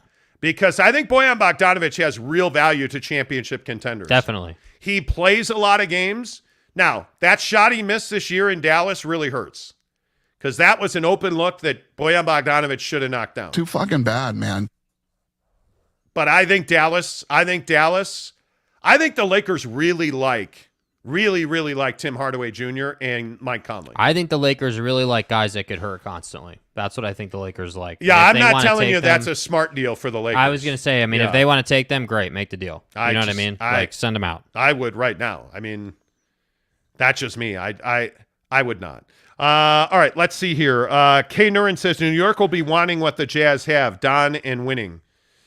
Yeah, I mean, the day that the Jazz trade Donovan Mitchell to the Knicks or somebody else, it's a sad day for Utah. Yeah, he is a phenomenal player. Pack your shit. Let's go. Yeah, I really hope that Jazz fans appreciate who Donovan Mitchell is right now, and appreciate the work ethic and appreciate the professionalism.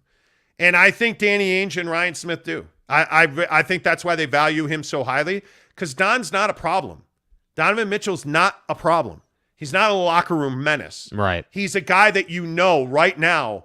Donovan Mitchell, what is it? It's almost 10 o'clock in New York.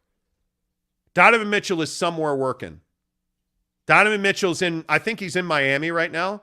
Donovan Mitchell's somewhere working on something. His body, his game, his footwork. Don's working somewhere. You know that. You don't have to know it for fact. You just know that. Yeah. Because he works his ass off. Donovan Mitchell cares. Donovan Mitchell wants to improve and grow. Donovan Mitchell wants to break your heart. How the fuck else would you do this job? And it's going to be a shame. When the Jazz trade Donovan Mitchell, it's a very bad day for the Jazz. Don't mince words. The trade may be the greatest trade ever made in the history of the NBA. Yeah. They could get 30, unprotected first-round picks. And it's a bad, bad day for the Jazz because he's flipping amazing. He is a good player. He is a really good player. He is a good teammate. I think his leadership and maturity is yet to be seen. Mm-hmm.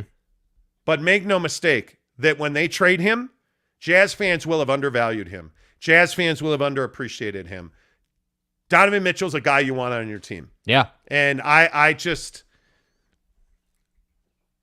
hope they don't do it. And right now, I feel like from what I've heard and the information I've gotten, 80% he goes to camp with the Jazz. All gas, no break. The Jazz are planning to have him in camp, and I think there's a pretty good chance that happens.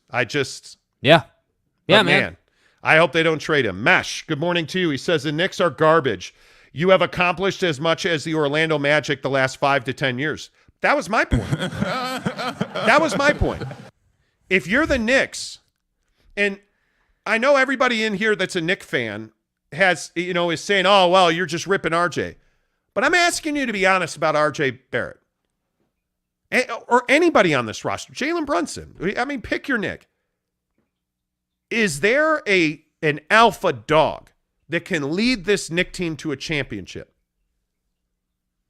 Because I'm telling you there's not. No. And I'm telling you right now, you're no better than the Jazz. The Jazz are no better than the Magic. The Jazz are no better than any of the bottom feeder teams. The Knicks, the Magic, the Kings. Pick the worst team in the NBA. I don't care. They're all on par because none of them are contending for a championship right now. Yeah. None of them. The Jazz are not championship contenders And that's why you play the game, right? To win championships. It's the only thing players care about. Yeah. Like this is what I say about the Brooklyn Nets. Oh, KD, Kyrie, your mom, his cousin. And they're no better than the Oklahoma City Thunder. Yeah, please respect my privacy. Next question. Thanks, Kyrie. Thanks. They're no better. You look at, even as a Bulls fan, there's not a championship caliber player on the Bulls. Let's stop messing around with, look at Zach LaVine, who's not a championship caliber player, and he has a less than stable knee. Are we clear on that? DeMar DeRozan's not a 1. He's a 2. Nikola Vucevic? Nah, I'm fine. Like, he's not. I look at the teams that are legitimate championship contenders in the East. Look at the 76ers. That's a club that's a championship contender. Yeah. Because they've got 2 legit guys, and you've got an alpha dog. 21's an alpha dog, man. Yeah, dude. I'm telling you, Joe's a beast.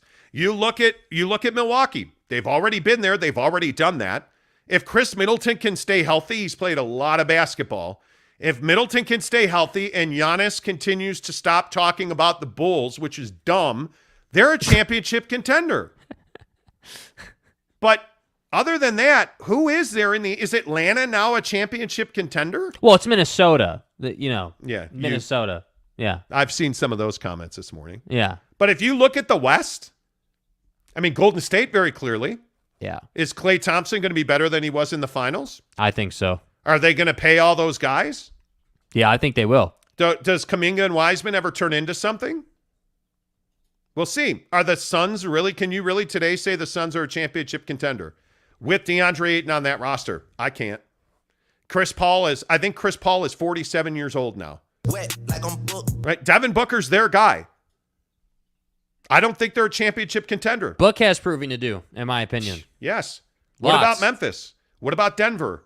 What about the Clippers? Is Kawhi going to play a game? Dame going to actually be healthy this year? Portland, even with Dame healthy, Portland's not a championship contender. I just think there are very few. There's 2, 3, 4 teams. That's it. That's all. Yeah.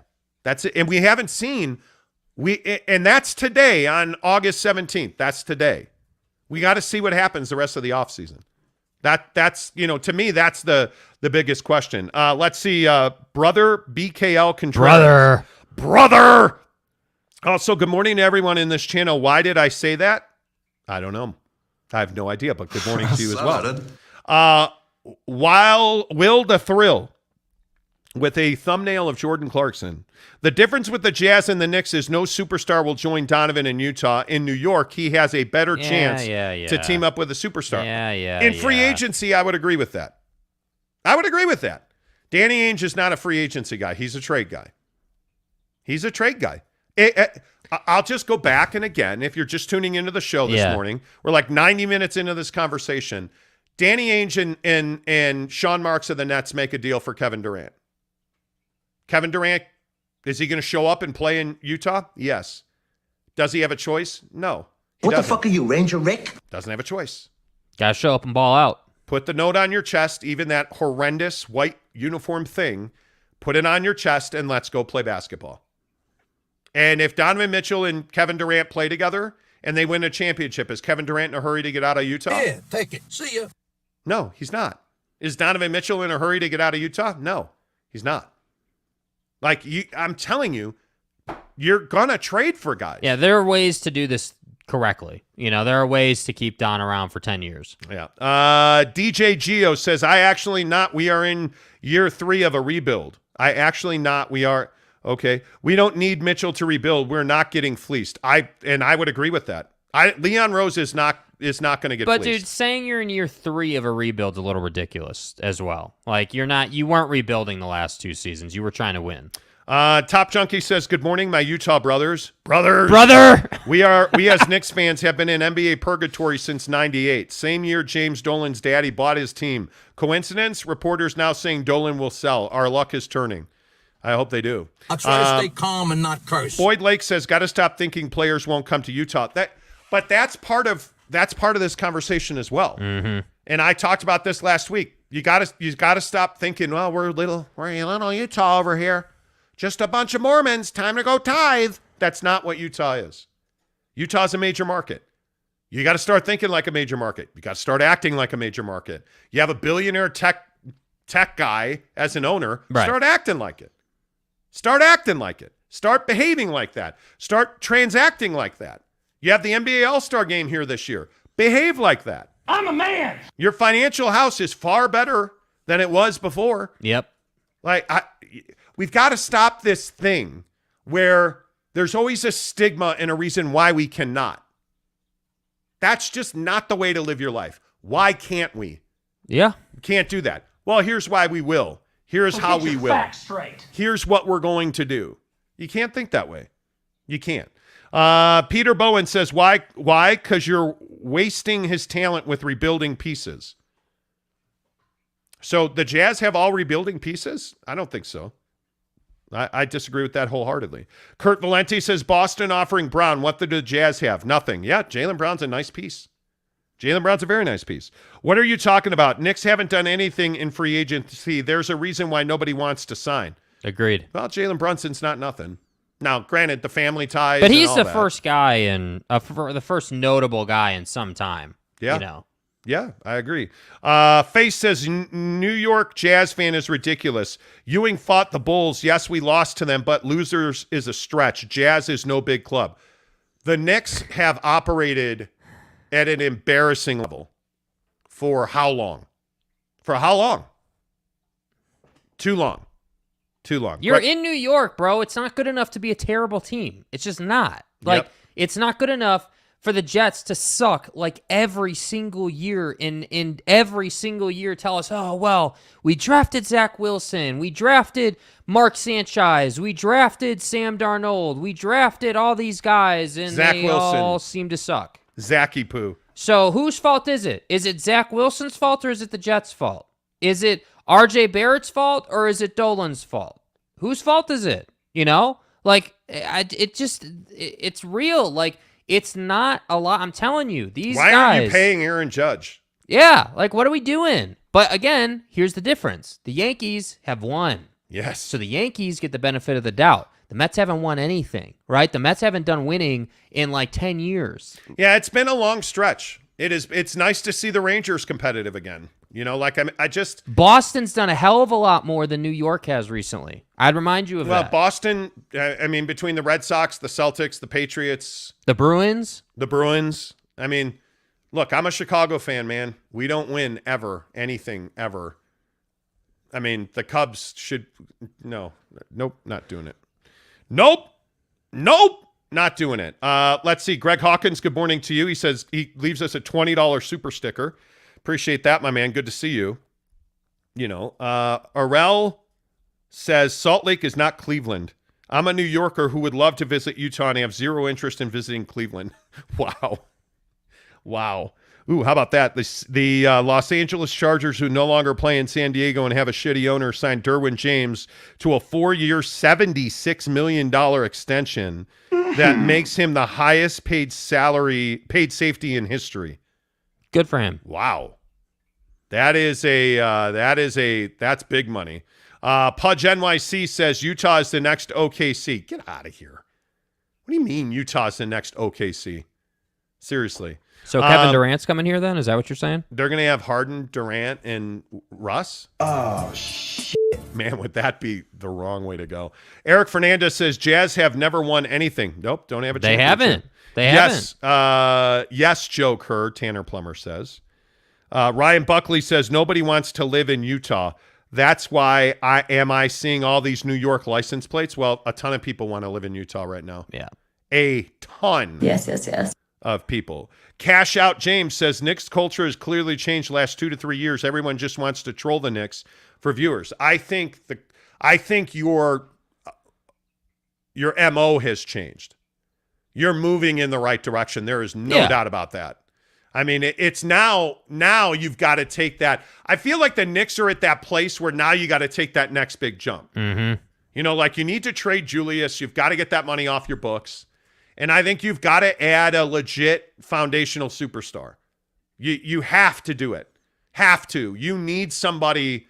You need a Luka gravitational personality guy who is really good at basketball. Yeah. You need that dude, right? Like, and I don't know who that is. You know, I don't know, because you're not going to get, you're probably not getting Durant. You're not getting Kevin Durant in a Knicks uniform would be unbelievable. Maybe not. Yeah, maybe but I don't think so. Yeah. But you're not getting a LeBron. Like, if you think of the best players in the world, how many of them are actually available? How many are actually available? There's one available. I'm not saying it. You say it. Yeah, KD. Kevin Durant's available. I thought you were going to say Donovan Mitchell. No. I ain't saying that. Nah. That's what the Knicks need. That's what the Knicks need. So we'll see what happens. Let's see. DJ Lopez says Giants suck too. Yes, they do. Still don't have a quarterback. But again, I have to say this: the Giants have won in recent memory, like they did, right? Like the millennial generation was alive and well when Eli was doing his thing in the playoffs. We all remember that catch. So my point just is the Knicks haven't done anything. The Jets haven't done anything. Like I remember Rex Ryan in his truck, but that doesn't mean you won a Super Bowl. That's the difference. Like you have to get to this next level. Like I agree, the Knicks are heading in the right direction, but it's crazy to me that Knicks fans are like, oh well, yeah, we gotta re-sign RJ Barrett. We gotta do all these things. But there's no hate in saying the Jazz haven't won a championship. They haven't. They were there, and Michael Jordan took the ball from Karl Malone. It's that simple. And then ran his ass down the other end of the floor and put the ball in the hole, and that was it. I just think that you're being honest. You're not being hate. Yeah. That's not hate. I don't have a problem and with that. by the way, if you're a Knicks fan, how long are you going to put up with mediocrity? Like I just don't think it's that hard to be honest about the Knicks. It's not hard to be honest about Donovan Mitchell and the Jazz. The Jazz haven't won anything ever. Yeah. Donovan Mitchell's not a good enough defender. Donovan Mitchell, if he comes out and has an awful year and plays 20 games this year, there's a real good chance he never reaches his ceiling, ever. That's how important this year is for him. I think it's foolish to compare New York City to Salt Lake City. I mean, there's just not a conversation. I mean, New York is... I think in so many ways, like Salt Lake is definitely a hot commodity right now, just from like hey, where do people generally speaking want to live? There's no doubt about that. Well, I think in the terms of NBA players, if you look at one of the big storylines with Donovan Mitchell has been that, he's wanted to have open, honest discussions about critical race theory in schools. And there's people here who don't want that to happen. I think that's why we'd be talking about him leaving. Mm-hmm. I mean, the stigma of life as a black man in this state is not completely unfounded. Yeah. But having said that, I think there's a reason Dwayne Wade wanted an ownership stake here. I think there's a reason that you have Silicon Slopes and you have massive tech companies and billions of dollars being pumped in the economy of this town and this state. And it's because it's a phenomenal place to live. And the other thing I think that you got to remember is the stigma is not the reality here. Yeah. When you come and you live here, guys fall in love with it routinely. I mean, people love living in Utah, love living in Salt Lake City. You can't beat the weather. You can't beat the culture. Like it is outdoors, indoors. There's money. There's billionaires. Like, man, the culture of places like Park City, it is really attractive. Really attractive. And by the way, you can far more afford to live here than you can New York. Your income goes a lot farther here, real estate-wise, income tax-wise, than it does in New York. I'm not saying that Salt Lake City is a better place to be than New York if you are Donovan Mitchell. Mm-hmm. You're from New York, man. You're a Westchester kid. You want to be in New York. I totally get that. But this idea that Utah is some trashy place to live, I would have you rethink that. I would. Top Junkie says New York City is the major market for all products worldwide. I think New York is a very difficult place to live. If you could choose all different places, why do you think so many guys want to play for the Heat? Yeah. I mean, New York and LA financially are not that different. I think far more guys would like to wear a Laker uniform than a Knick uniform. Yeah, and how much does that change when Dolan sells a team? I think a lot. You know what I mean? And that's why I say, like, I don't know that I'd be, unfortunately, or maybe fortunately, it depends how it works out, right? But, like, I don't think I'd be in a hurry to spend a crap ton of money right now if I was Leon. I wouldn't. I would be, if it is true, because, again, technically those are just rumors. That's not like, Dolan never said that. It's not like it's, fact yet. But if the rumors are true that he is going to sell in a couple of seasons, If I'm the Knicks, I'm just standing pat. I'm not going all in yet because you're going to get new ownership and a new vision. All right, couple more because then we got to get rolling. Trent Oldroyd, good morning to you. The Jazz need to keep Mitchell, but also have more moves that need to happen for sure. Kay Nurin says Danny will make the Jazz winners. Don will be a winner in Utah. It's possible. I would love nothing more than that, honestly. Yeah. Ruff's official says Cleveland is a little better than Detroit, and that isn't saying much. Yeah, I'm not a fan of Detroit at all. At all. As a Chicago, I don't hate Cleveland. I don't hate Cleveland at all. Rance says KD not on OKC. He was on. Never mind. Oh my God. Never mind. Don't, bro. Diane says I do believe the Knicks have been changed since Leon has come aboard. This is why they are in a position they are right now to make a trade and multiple picks they have. Yeah, I would agree. He got crushed at the draft. Yeah. And then it turned out he didn't get crushed at the draft, and he actually did quite well. Ruggs89 New York says exactly. Pudge says good, young, and upcoming team. Let's see. New York Jazz fan says great point, Montague. I don't know who. Montague. I don't know who Montague is. I don't know who that is. So we're just going to keep going. Utah Home Loans, good morning to you. Utah law enforcement is engaged in unbelievable human rights surveillance violations on the public at large. Facts. More info to come. Okay. Cool, bro. Eric Fernandez says, to be fair, Dolan has been pretty hands-off since the Melo days. He has. I agree. Big Kev says Dolan is not selling the team. I actually think he will. Yeah, I do too. James Monson says, he sounds stupid. If ownership changes, then Leon can be let go. Yeah, but why would you? Leon, I think Leon's doing a great job. Doing a great job. Why would you? I mean, I billionaires, which is what it's going to take to buy the Knicks, if that were to happen, are not dumb people. They're not. Look at Ryan Smith. I think Ryan Smith hiring Danny Ainge is a perfect example of that.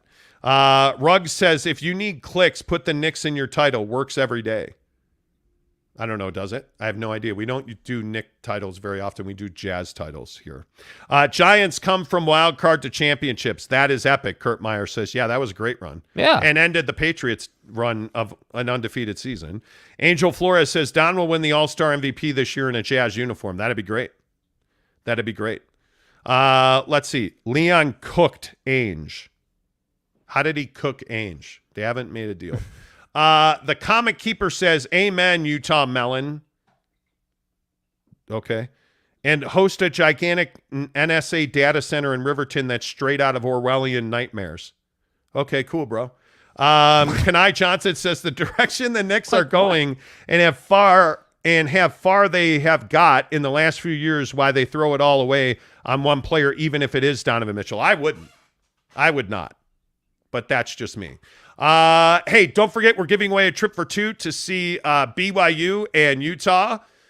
Or BYU and Utah? Hello. Hey, don't forget we're giving away a trip for two to see BYU and Notre Dame in the Shamrock Series in Las Vegas. At least I didn't say Knicks. You know. And BYU take on the Knicks in the Shamrock Series. Allegiant Stadium. You know. Don't forget we're giving away a trip for two to see the BYU Cougars. Take on the Notre Dame Fighting Irish at Allegiant Stadium October 8th. In the Shamrock Series, you get 2 nights at the Palms Casino Resort and Hotel.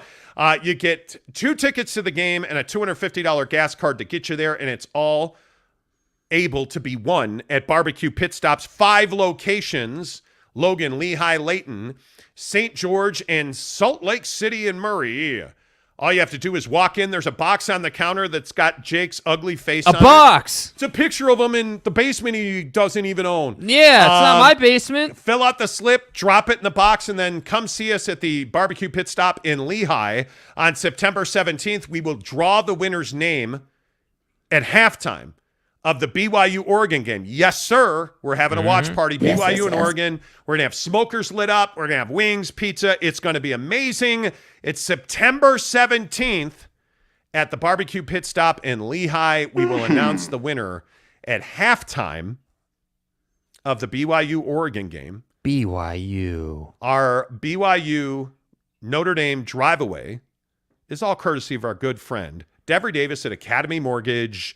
Devery Davis, 801-543-9666. No matter where you are, if you have questions about your mortgage, call our guy Devery. Yeah, if you're a Knicks fan trying to get a condo so you can watch Jalen, call Devery. Yeah, you know what I'm saying? Yeah. 801-543-9666. When RJ Barrett gets traded to the Jazz, he should call Devery Davis. Yeah. 801-543-9666. Devery Davis is the best mortgage guy and real estate guy in the business. He's done 3 mortgages for me. Devery is a guy that you can count on. He's a guy that routinely there's a lot of people who tell you, I can't afford a down payment, so I can't buy a house. That's not true. Au contraire, mon frere. Devery Davis with the Davis Lending Team, powered by Academy Mortgage. All right, first-time homebuyers, listen up. This one's for you. There's a huge misconception on how much it takes to buy a house. Is it 20%? Is it 10%? Is it 15%? The answer will surprise you. There's 4 mortgages in the United States. 2 of them require no down payment. 2 require very minimal down payment. Out of that down payment, there's lots of places to get it from. There's state funds, county funds, city funds, lots of ways to buy a house, no money down. When I was 18, I got out of high school. I actually bought a brand new house, no money down. Never regretted it. If you have questions, give me a shout. Glad to walk you through it. Have a great one.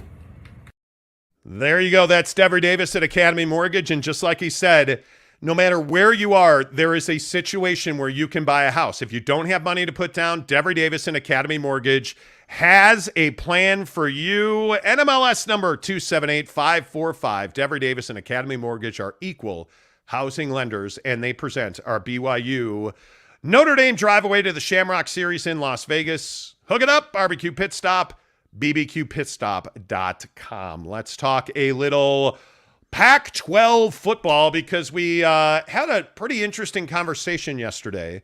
As we've really been doing a lot of work. We have worked really hard to get good information on what's going on with the Pac-12 and their TV deal, what's going on with the Big 12.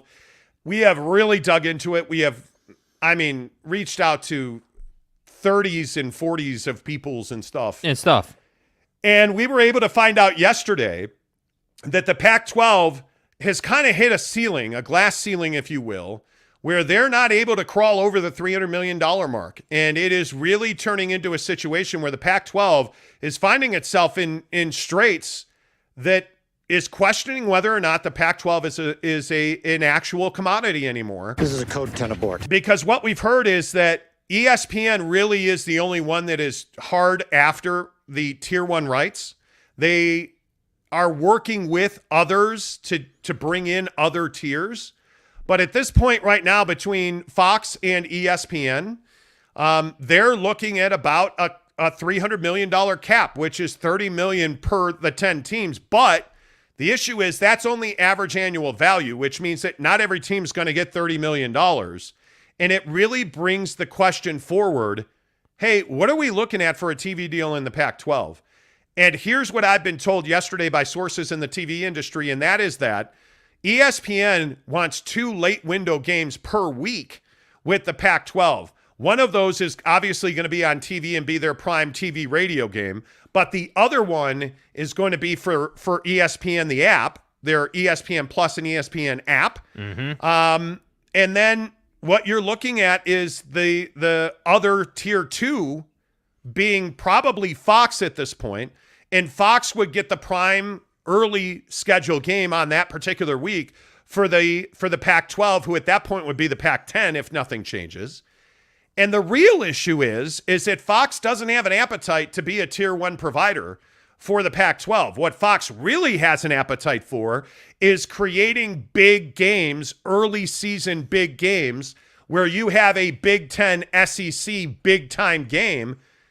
And we now know, obviously, who has those SEC TV rights. Well, ESPN does. So Fox and ESPN are in a situation where they could pretty easily team up on a Pac-12 deal and then create a series where you get 2 big games in the first week of the college football season, where you can have one of the best teams in the Big Ten and one of the best teams in the SEC. Imagine an Ohio State-Alabama game early season. Okay, well, maybe if you don't get that kind of game, hey, maybe you're getting 2 of the best teams in the SEC against 2 of the best teams in the Big Ten playing big games that are big revenue generators, that bring big sponsorship dollars, that bring big TV numbers, big viewer numbers, that make all parties involved big money. That seems to be what Fox's appetite is.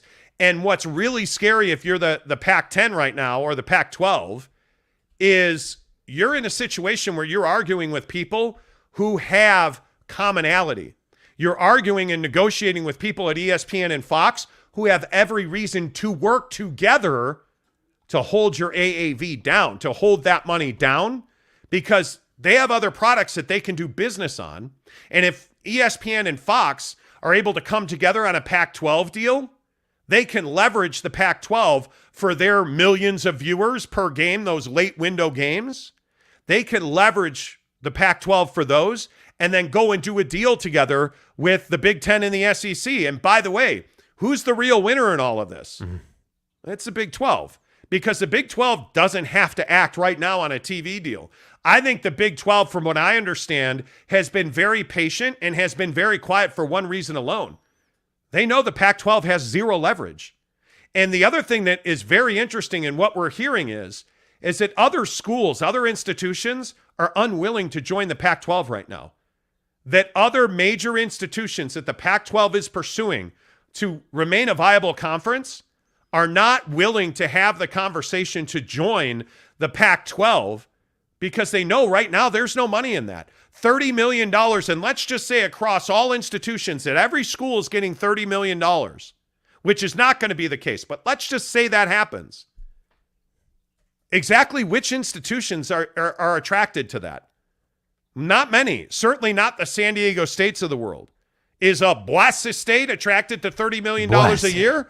Yeah, they may be. But, Jake, what this says to me is the Pac-12 is teetering on the verge of extinction. Yeah, I mean, I think that's exactly what it is. And I think that the Pac-12 has thought way too highly of itself for too long, and you were complacent and didn't have streaming deals and didn't have income and didn't have revenue or whatever. And, now you're paying the price for that. And I just think that, you're too far behind these other conferences. There's a reason that ESPN prioritized SEC rights over you, ultimately. There's a reason that, ESPN is trying to push that AAV down as much as it can. I mean, there's a reason for that. And while, yes, the Pac-12 After Dark and serving that late window has a purpose, you're not going to get that $40, $50 million a year number for your schools when you don't bring value. And so that's why I say this is, once again, not to be repetitive, this isn't rocket science. We know, hey, if you have big matchups and big games and big players in those games, that TV networks want your rights. They want to distribute your product. But when you don't have big name players and you don't have big games and you're on the West Coast behind the curve from a time perspective, TV networks are not going to give you $50 million a year. That's not going to happen. So that's why I say my concern has always been, well, what is Utah going to do? What is Oregon going to do? By extension, what is Washington going to do? Like these nameplate schools who are going to get $30 million a year. That's not good enough, man. These schools should be getting 50, 60 a year. So that's why I say we can, break balls on the Big 12 and say the Big 12 doesn't have value. But from a monetary perspective, I do think the Big 12 has more value than the Pac-12 does right now. And this threat of the Pac-12 dissolving or just not existing anymore is a huge threat. I mean, again, if you're Utah and Oregon, you've got to find a new home. There's too much on the line. Like yesterday, I think it was on the show, we were talking about that BYU has all this stuff to play for, and there's, going to the Big 12 next year, and this is a super important year. Is this not a more important year for Utah than it's ever been? I think there's no doubt about that. You have to perform. You have to be top 5 most of the year. You got to get back to the Rose Bowl. You got to win the Pac-12 while it's still around. You got to do all these things. So that way, next offseason, after this season, next offseason, you can say, hey, 2 years in a row, we've won our conference. 2 years in a row, we went to the Rose Bowl. Hey, maybe we even won it this year. That has to happen for Utah and Oregon now that we know what this TV deal looks like or is going to look like. By the way, the bots are back. Oh, sick, dude. Sick. I was able to knock them out. Well, good. But I think there's a couple of things that we really have to talk about with this Pac-12 thing. If you're really maxed at $300 million, if that's the most that you're going to get from Fox and ESPN, and it certainly sounds like it is, I just don't think you're viable as a conference anymore. And one of the things that, I was talking to people about on Twitter, it was amazing, the Twitter DMs last night, and all of the questions around this, and reaching out to people I know in TV. The thing that is very clear that they have commonality on is that if the Pac-12 cannot add San Diego State, and if the Pac-12 does not have a footprint in California below Cal, they're not a viable conference. Yeah. And that's a huge problem, because I was also told yesterday in no uncertain terms that UCLA is going to the Big Ten, that it would take a minor miracle at this point to keep UCLA from leaving the Pac-12 with USC. Thanks. Like there's just. But like, if you're UCLA, why wouldn't you do that? This is my point precisely. Well, what's the incentive? If you are, and this is the problem for the Pac-12 with ESPN and Fox, is that if ESPN and Fox are able to put together these big preseason games, if you will, these big kickoff classic type games between the SEC and the Big Ten, there simply is no way to match even a quarter of the value. Yeah. Because if those teams play in those games, and let's say that it's, like one of the best college football games I've ever been to is USC and Ohio State at the Coliseum. Yeah. During Pete Carroll's run at USC. Let's say you have a USC taking on an Ole Miss. Lane Kiffin versus USC and the hype around that, right? Like, if you play that game, and you play it in a neutral site, let's say, okay, you play that game in Chicago, let's say, or you play that game at a neutral site. The idea that USC fans don't travel is crazy. They travel really well.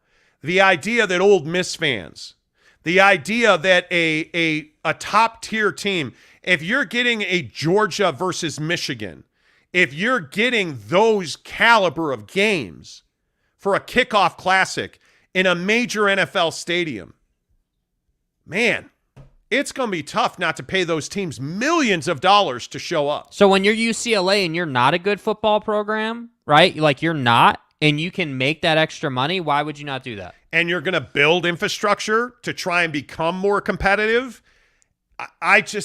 And by the way, I also think basketball is a huge component of this, because not only can the Big Ten and ESPN make a deal, but you can still do the Big Ten ACC type games. You can still do big basketball invitationals. Because, by the way, one of the major chips that nobody's talking about is Arizona basketball. Arizona basketball would be a huge ad for the Big 12, which would already then be even stronger in position to be the best basketball conference in the country. Yeah. And then what happens? Now, all of a sudden, you're making more money, and you're getting Kansas versus Arizona, and you're getting those schools traveling to other tournaments. The Maui Invitational now becomes more attractive, more viewers, more money, more sponsors. Yeah. And all of this is happening because ESPN and Fox are doing business together. Oh, by the way, what happens with NBC? Where is NBC going to spend its money on college football? Because there is no doubt that NBC right now has an appetite, and now that they have the USA networks of the world, that we're not talking about NBC Sports Network anymore.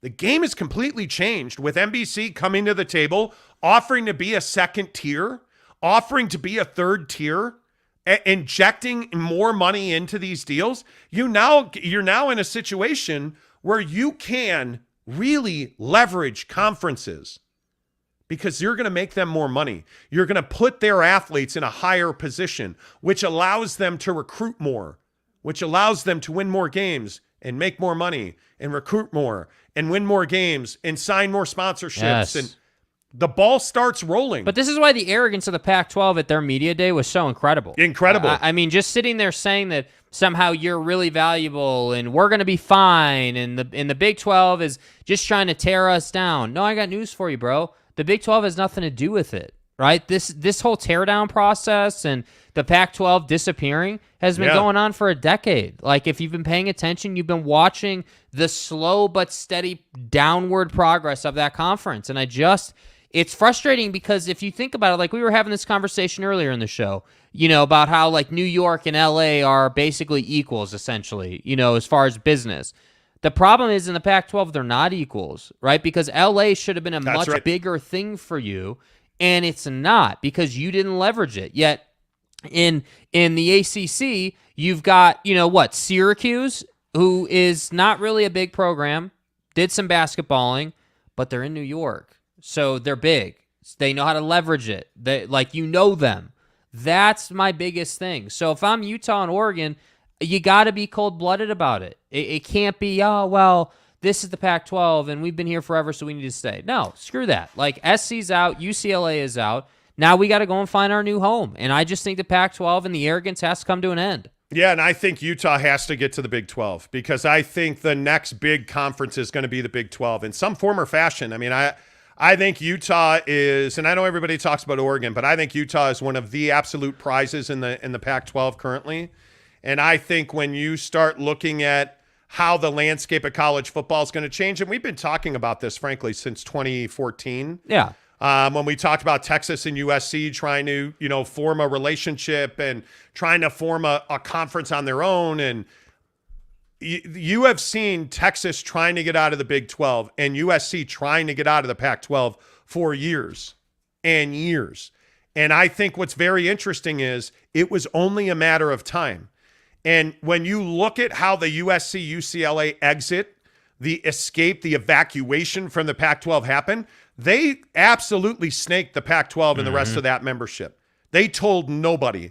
They did not ask permission. They did not ask your opinion because, frankly, they don't care. Yeah. USC and UCLA went and did what was best for them, and I hope that Utah is doing that. Y'all because feel me? I think you have to do what's best for you. I think you have to do that. Let's see. K. Nurin says Big 12 takes the best of the rest of the pack. Utah doesn't make the cut. Stop. Get the hell out of here with that. Come on. Just stop, dude. Listen, I understand K's a BYU fan. I totally understand that. Utah is, in my opinion, arguably the best football property in the Pac-12 remaining. So take out USC because USC, I again will say, I think USC right now today is the most talented program in that conference. And by the way, for BYU fan, this needs to be said. Again, the next time BYU and Utah plays, it will be much closer. It will be very, very competitive. It always will be, I think. But I think what BYU fan likes to do right now, and I get it. I'm not vilifying you for it, but I think what you like to do right now is you like to say, "Oh, well, Utah's nothing. We beat Utah, and they're nothing." No, I think what BYU fan is doing is paying retribution for the last decade of curb stomping that Utah fan has done to BYU. I think that's what this is, and I don't blame them. And I don't blame them either. But I think it's not lost on BYU fans that Utah fans were assholes. The things that were said and the things that were done are what make this rivalry special. But BYU fan, be better than this. If you cannot at least respect what Utah has done, Utah's coming off of arguably the greatest season in the modern era of football in the state of Utah. Yeah. What they accomplished through tragedy and adversity to win the conference and come within a breath of winning the Rose Bowl over Ohio State is nothing short of spectacular. Utah is a fine institution. It is a great football program. And for their sake, I really hope that Utah ends up, well, hell, for everybody's sake. Yeah. I hope that Utah ends up in the Big 12 because we need BYU and Utah. The holy war. And I think if Utah ends up in the Big 12, Utah has access to the college football playoff that I think currently would be very difficult to access in the Pac-12. Yeah, and I hope that NIL picks up for Utah, eventually when they do move. I'd like to see that. Yeah, yeah, come on. It has to. Yeah. Has to. Kurt Meyer says Utah has to make the cut. Has to. Yeah. Eric in Raleigh says, I think K. Nurin is Mrs. Monty trying to stoke the fires. Oh, okay. New York Jazz fan says Utah would be a huge ad for the Big 12. Massive. Yeah. Massive. Let's see. Ryan Thomas says, look, I don't like Utah, but I can make a legitimate argument why not to include them. It is a solid program. I can't make a legitimate argument why not to include them. It's a solid program that makes the conference better, exponentially better. I agree with that 100%. New York Jazz fan says Utah's the best team in the Pac-12. I would agree. Well, We'll find out against USC. That's a massive game. And by the way, you got to beat Florida. And I think Utah's better than Florida. Yeah. But Eric and Raleigh says Utah and BYU together in the Big 12 would be massive, huge. It'd be awesome. Huge. Ruff's official says when Oklahoma and Texas leave, the best team in the Big 12 would be Baylor and Houston. Okay. I think Utah would have something to say about that. I think BYU will have something to say about that. Ryan Thomas, 100%. New York Jazz fan says. Ryan Thomas says Utah, Washington, Oregon bring great matchups to the Big 12 schools that add value. And I think you got to have Arizona and Arizona State because I think Arizona brings basketball, and I don't think Arizona and Arizona State will split. Arizona yes. basketball is a legacy program. They haven't done anything in the last, how long? I mean, they haven't won a national championship. They have but they struggled to make the tournament. Well, I also think they've had a lot of issues under Sean Miller. I think that they are out of mop heads to because they had to clean up sweaty Sean's sweat dripping all over the floor and Tucson. So that's how it's going to be. Anyway, the point is, Arizona basketball is a get. There's no doubt about that. No doubt about that. Casey Finlinson says, what about Amazon, Apple, and when are they getting involved? I don't know. I think ESPN is where everybody wants to be.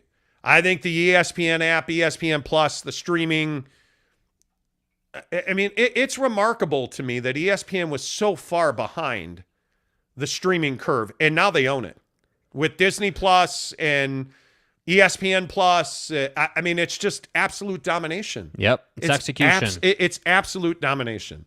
Kay Nurin says San Diego over Utah to the Big 12. Stop. Now you're just trolling. Come on. Scammer Trolling says Jake is a freaking genius, man. Pac-12 should hire him.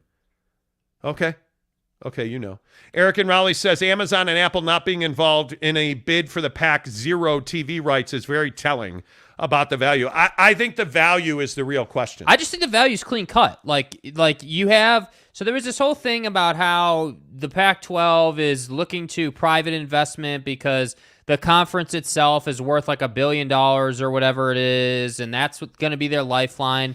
And all I'm here to say is that's great if you get private investment, but that doesn't help you be more relevant. That doesn't help you. Like, yeah, sure, if you get the money, like how far does several $100 million go, outside of TV rights? Like TV rights are one thing, but I'm talking about just a cold cut influx of like $500 million. Does that help you build the TV network? Does that help you do anything? What do you do with that? Because again, this whole piece of Pac-12 arrogance, it makes it so that you don't know what they're going to do. Like, to me, it's obvious. Hey, if you got all that money, yeah, you need to do a distribution deal. You need to like build something. And I think the biggest issue is that Fox and ESPN working together have leverage. Yeah. I mean, they can put together the biggest games in college football. They simply can. I mean, let's not forget that Fox owns 61% of the Big Ten network. I mean, ESPN has TV networks and deals with all of these conferences. You're talking about being able to put together out-of-conference games, like preseason games essentially, that are like bowl game matchups. That's what you're talking about. You're talking about the best of the best playing in the first 3 weeks. And I think you're going to see that they're going to want to do that in one weekend. They're going to want to have 4 to 6 massive matchups. Yeah. Across all of those networks. And I think you're going to be able to stream that. I think Fox is making, from what I understand, Fox is making massive infrastructure upgrades in their streaming providing, their stream the way that they deliver you stream. Yeah. God damn it. Like the Fox Sports app is growing exponentially. Like I think Fox and ESPN are in a very good position, and I think the Pac-10 is screwed. Yeah. I think they are because if you can't get San Diego State, and I'm not saying San Diego State has declined or whatever, I'm just saying from what I was told yesterday, the Pac-12 has struggled to add teams to get people to agree. And I think the Big 12 has done a very nice job now that we know of just kind of sitting and waiting and watching the Pac-12 implode on itself. Because that's what's happening. $30 million a year on average. It's embarrassing. Not per school, on average. $30 million on average is not even a starting point for Oregon. Yeah. Oregon does it. And by the way, if you're like, well, Oregon gets more revenue. Okay, well then what are you going to say?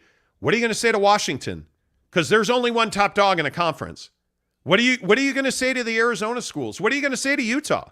How do you justify paying Washington and Oregon more money than Utah? Yeah, Washington's a conundrum. They haven't been good in a minute. I mean, I understand they're a value proposition. And they've had scandals, and they've had coaching turnover. But this is what I mean. Like, not to pick a fight over the Arizona schools, but like, yes, I get that Arizona basketball is a thing. Like, I get it, but at the same time, what is the actual value right now? It would be different if Arizona had just gone to like the Final Four or just made some serious noise in basketball. Their football program is nothing until they start contending at the top of the conference. Literally, like it's nothing. But I also think one of the things that ESPN and Fox are going to control is access to the college football playoff. Yes. I think that the offshoot of these big games that I think ESPN and Fox would like to do in the preseason is that those are big wins for somebody. But the losses aren't the end of the world.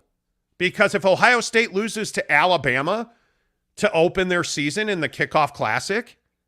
But then you go and win like 10 or 11 in a row. And you still got that payday. That's called controlling access. Yeah. Because your strength of schedule goes up. Look at Utah's strength of schedule right now. Utah's strength of schedule, because of the conference affiliation, is over, I think it's 107 or something. I believe it's stupid 107, like that. yeah. As an independent, BYU has more strength of schedule than a Pac-12 conference-affiliated team. BYU's at number 13. How is that possible? Utah's at 107. Because the conference lacks. That's the problem. So when we're talking about these TV deals, I'm telling you, Fox and ESPN are going to have more control over your ability to play for a college football national championship than the Pac-12. You know. They're not. It's as simple as, are you making us money or not? Yeah. And if you're not making us money, you're the Mountain West. You're the AAC, right? Like how long is, look at Miami, what Miami's doing with Mario Cristobal. Yeah. What if Miami's very good? And what if Clemson says, you know what? I don't know about this ACC thing. What if Clemson and Miami, what if Florida State and Miami want to say, well, you know what? I think I'd rather be in the SEC. I think I'd rather be in the SEC. Mm-hmm. Then what? By the way, what if Notre Dame joins the Big Ten? Then what? Like, you have to move. You have to move. Do you really think the Big 12 is just going to sit here and watch this go down? I don't think so. I really don't think so. I think you are watching the end times of the Pac-12. As a conference, I think you're watching the final days of its existence. Yeah. All right, let's get some of your comments in here because I do want to get to Deshaun Watson today. Greg Hawkins says, blame Larry Scott. No, you know who I blame? I blame Pete Carroll and USC. USC is one of the singular reasons that this conference has taken a dump because you have been terrible for a decade. You've been terrible for a decade. You've won nothing. You've not competed at a very high level on a regular basis. You have been crap at USC. And now you're just going to turn and run? You're going to turn and run for a payday. USC's the reason this conference is struggling. USC's the reason that the Pac-12 is going to be... One of the reasons. Larry Scott, TV deals, streaming. Okay, absolutely. If USC was 3 national championships in the last decade, we're not having this conversation. We're not. Because this conference would be stronger. This conference would have a better TV deal. If frankly, if we're being really honest, if Phil Knight's money in Oregon had amounted to anything, we're not having this conversation. The Pac-12 did it to themselves. But Oregon was good for a minute. I mean, you had... Alabama was elite for that entire window. Well, Georgia has become elite. Look at Ohio State. I don't know, man. Even Michigan is competing. I don't think you're wrong. USC certainly is not helping, but USC isn't the sole reason. I think that from a branding perspective, streaming, like distribution perspective, USC has not been good in a while. I'll go as far as to say the business of football in the Pac-12 is why this conference is in trouble. If you look at Arizona State and what's going on with Herm at Arizona State, You look at Oregon. You look at, how did you lose Mario Cristobal? And I mean like that. Now I understand he went home and it's Miami. I totally understand that. Yeah. But you just walked away? You just left it there like a steaming turd? Like how is Washington not recovered after Chris Peterson left? Spinal. Explain to me how on earth is UCLA just not competitive? Because you've done it to yourself. We're elite, our institutions of higher learning. We're research institutions. We're really cool people. Don't lie to me. Stanford, they get 13 people at a football game. Yeah, and their AD is going to sit on the board at Media Day. Hey, by the way, didn't you guys have that scandal in the Pac-12 where Hollywood parents were paying their kids way into schools that they didn't belong to? Yeah, you did. You did this to yourself. Doesn't make you feel responsible. You did this to yourself. There's no other way to look at this. You're terrible as a conference. Larry Scott had to have that office building in downtown San Francisco, and I got to stay on a private jet and stay at the top floor of the greatest hotels in the world. Are we clear on that? No, you don't. No, you don't. Anyway. Don't. No, I won't. No. All right. Ryan Thomas says ACC would be an elite conference without BC, Syracuse, and Wake Forest. And my mom would be my dad if she had bowls, but she doesn't. I don't know what one has to do with the other. Kay Nuren says, would love to play Notre Dame every year. BYU versus Notre Dame, best game of the year. No. Kay, why are you so railing on anti-Utah rhetoric Yeah, what's today? your deal, bro? What are we doing? Let's see. Rand says Gator-Utes game will be interesting. Utah's winning that game. We'll give you more on that as we get closer. Yeah, we'll preview that as they get closer. All right, it is 8:45 Mountain Time Already. Are we actually going to do Deshaun Watson today? Yes. All right, let me kick Jake's ass in an argument. Here we go. There are reports, sources. Adam Scheftenator. NFL sources say that the NFLPA is negotiating with the NFL on behalf of Deshaun Watson for a settlement. And reportedly, allegedly, those settlement terms are a 23-game suspension. It's really unfair. And $10 million in a fine. Now, if that was it on the surface, so the next 23 games he's suspended, right? Not so fast, my friends. It's my quarterback. Deshaun Watson will serve a 6-game suspension this year on top of the 17 games he missed last year for a 23-game suspension. And he will forfeit $10 million worth of a fine. Bro, what are you talking about, man? To cover his income from last year, which the NFLPA says adds up to a 23-game suspension and a $10 million fine. And I'm actually on board with this. We had Jake is not. Heated debates on this show about what I called retroactive suspension, and you said that's not how it should be handled. And now you're on board with this, and I don't quite understand it. Deshaun Watson should have to sit out this entire season. I don't give a damn what you missed last season because that was part of the process. You put yourself in that box. You have to sit out. That's part of the deal, man. Like, of course the NFLPA wants it to be retroactive. That's their job. What else are they going to say?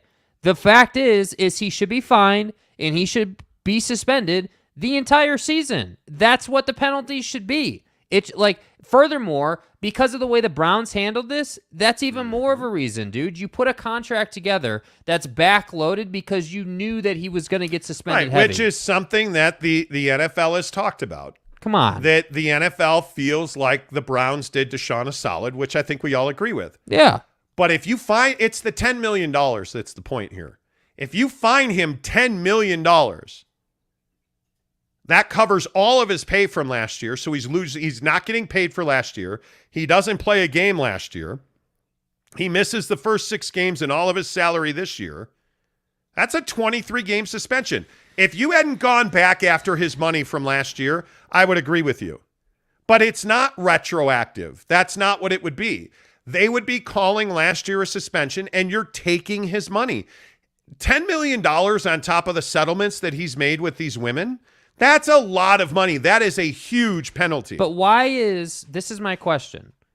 The league should not care about the settlements with the women, right? We're not having a conversation about how you handled the women. We're having a conversation about the issues you've created and the penalty you should pay as far as the league is concerned. So if I was Roger Goodell, frankly, the settlements wouldn't even be on the radar. It's not even part of the conversation. The conversation is, hey, all of this happened. You had to sit out last year. And what do we feel like is an appropriate suspension? Of course, the NFLPA wants last year's time to count. If it were me, I'm not saying that you're wrong. If it were me, I'd take him off the field this entire season. He would not have played last Friday. That was an abomination. He would not have played last Friday. Yeah. If it were me, if I were Roger Goodell, I would have not gone to somebody else.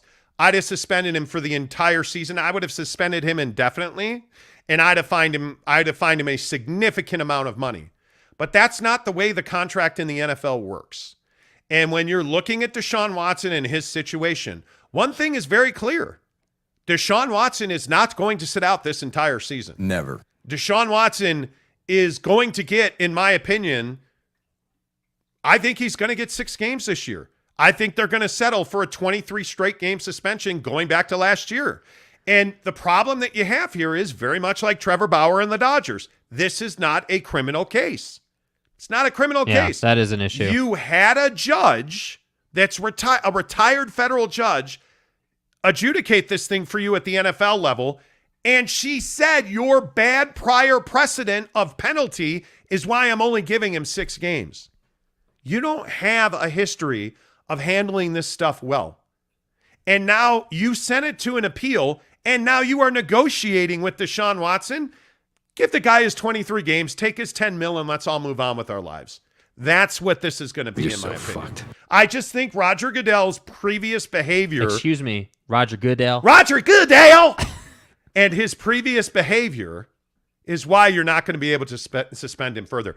And that might be true. Up. Yeah. He should have taken... What Roger Goodell should have done is the moment that ruling came out, he should have said, I am taking this. I am suspending him indefinitely. He will not play this year. I am fining you $10 million because we cannot tolerate this kind of violence against women. Sexual assault, allegedly, against women will not be tolerated in this league. It is a new day. Deshaun is out for the rest of this year. He can petition for reinstatement after the season ends, the league year ends. So next summer, Deshaun, you can petition for reinstatement as a condition. This is what he should have done. As a condition of this, you will get counseling, and it will be extensive counseling provided by an NFL selected therapist, period. See you next summer. That's what Roger Goodell should have done. Yeah, take it. See ya. But he has no balls, so he didn't do that. Because why do the right thing when it comes to men in your league abusing women? Well said. Why would you? Because you never have. Physiologically, it's a non-starter. Okay, I feel better. Boyd Lake says the judge was brought in by the NFL to lowball the penalty so the NFL could appeal, all to try and save face. Well, if you were trying to save face, though. Wouldn't you have just dropped the hammer on the guy? Yeah. Like, didn't Ridley get punished worse for betting parlays? Yes. He did. Yes. Yes, he did. Ken Williams says, Monty, it's a code of conduct issue. You're making an example of this behavior. I don't disagree with that. Kay Nuren says, truth, you pay for what you do in this lifetime. Giggity says, Jake is right. The NFL can't consider those settlements. And they can, and they will. They will. Stewart says, exactly. It's the same thing in the judicial system. Do you bail out or stay and get time served? That's what I'm saying. Okay, that's as far as I want to go with this. Because we need to debate who makes the best chicken sandwich. And I'm hungry. I'm hungry. We need to debate this. Yeah. So in Utah, there's only a few choices for the best chicken sando. Right. There's only a few choices. Right. In my opinion. I think by far, if I had to say, I think the best chicken sandwich is Super Chicks. Because, again, I think they put cocaine in their ranch dressing. Right. Now, Mrs. Monty, I think, has a very different opinion of this. I saw it. First of all, do. Good morning, Mrs. Monty. Good morning. Average to see you as usual. Right? You look stellar. Just barely making it. No, hey, I'm kidding. Baby. Follow Mrs. Monty on Twitter, Mrs. Monty Show. Mrs. Monty, who has the very best chicken sandwich in the great state of Utah? Don't screw it up. Wow. You're going to screw it up. How am I screwing it up? I haven't even given you an answer yet. No. I do appreciate the Super Chicks. I like it. Not her selection. But what? Why do I feel like I was supposed to say something, but nobody told me what I was supposed to say? You're not supposed to say anything. I simply asked you a question. But I can understand what's happening here. Mrs. Monty is married to me, so she doesn't listen to anything I say. Right. Right. So wait, to be clear. Wait, let's try this again. Okay. Mrs. Monty, who has the best chicken sandwich in Utah? What the fuck? I feel like there's so much pressure. I actually really enjoyed my sandwich from Slim Chickens. Don't lie to me. Wow. Fries. Okay, I'm so wait. Okay. Her camera broke. Her microphone broke too. I don't understand what happened. That's MONTY, weird. the Monty Show. That's weird. That's weird that her camera. It's not Shake Shack. The mic clearly works. Shake Shack is not the right one. Go ahead and get off of that thing. What's wrong with the camera? The camera's malfunctioning. I think you're malfunctioning. Oh my God! It is not. It is not Slim Chicken. It is not. No. It is not. Hey guys, let's talk about what makes a good chicken. Let's start over. Let's back up a little bit. It's Burger King. Their chicken sandwich is 100% the best. Okay. See, that's a vote. Okay.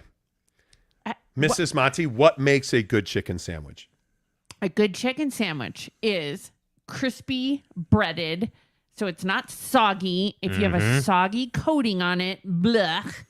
And then I think it also is the bun. And here's what Super Chicks does right.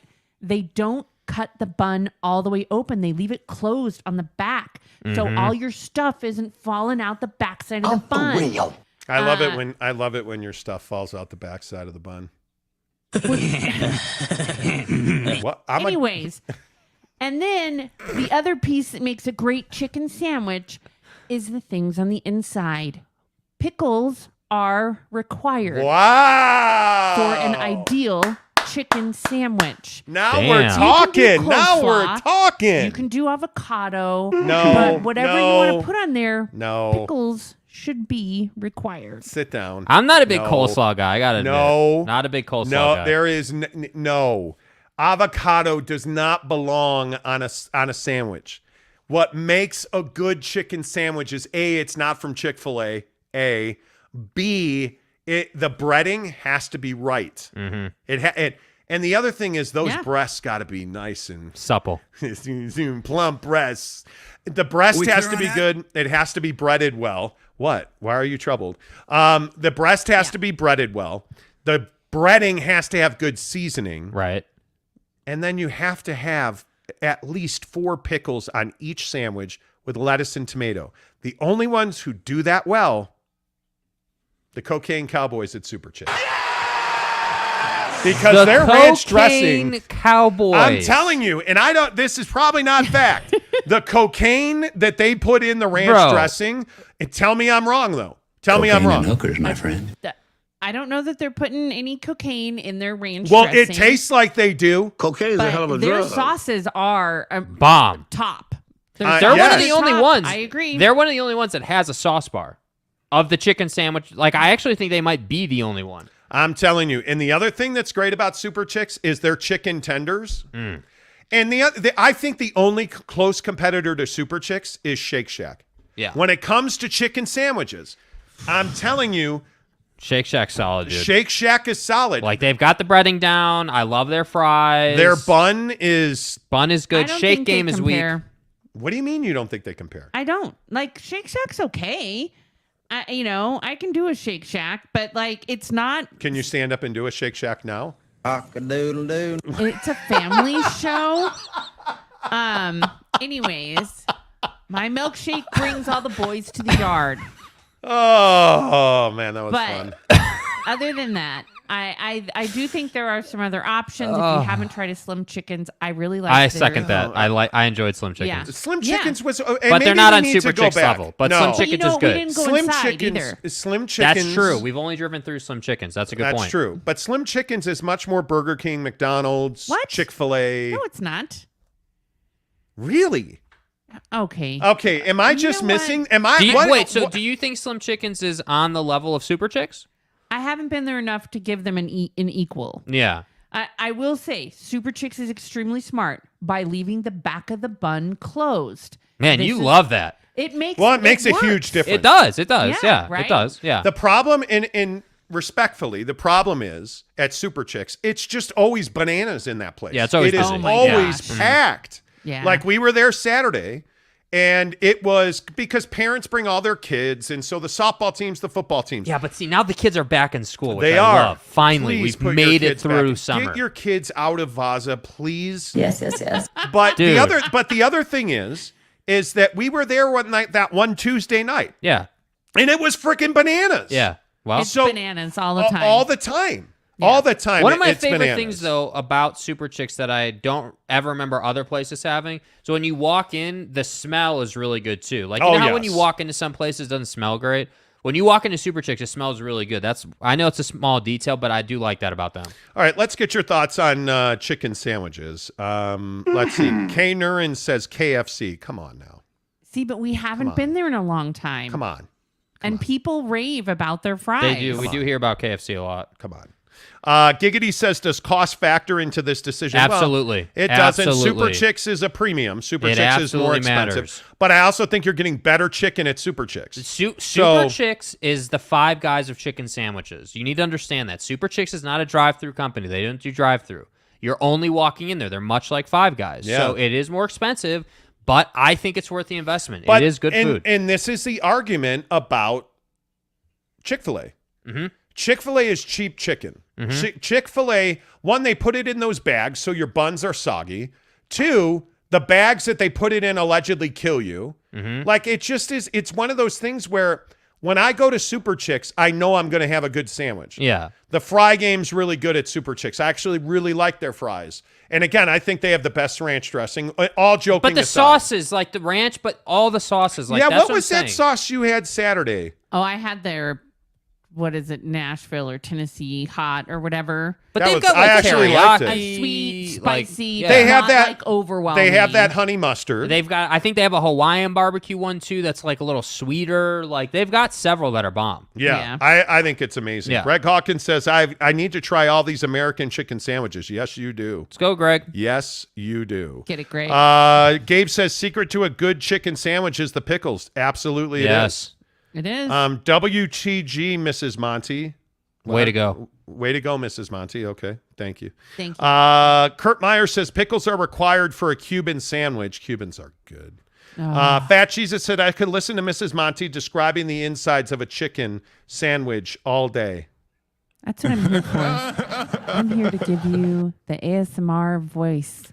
Oh, stack your meat inside that bun. This moist breast inside the Oh, bun. my.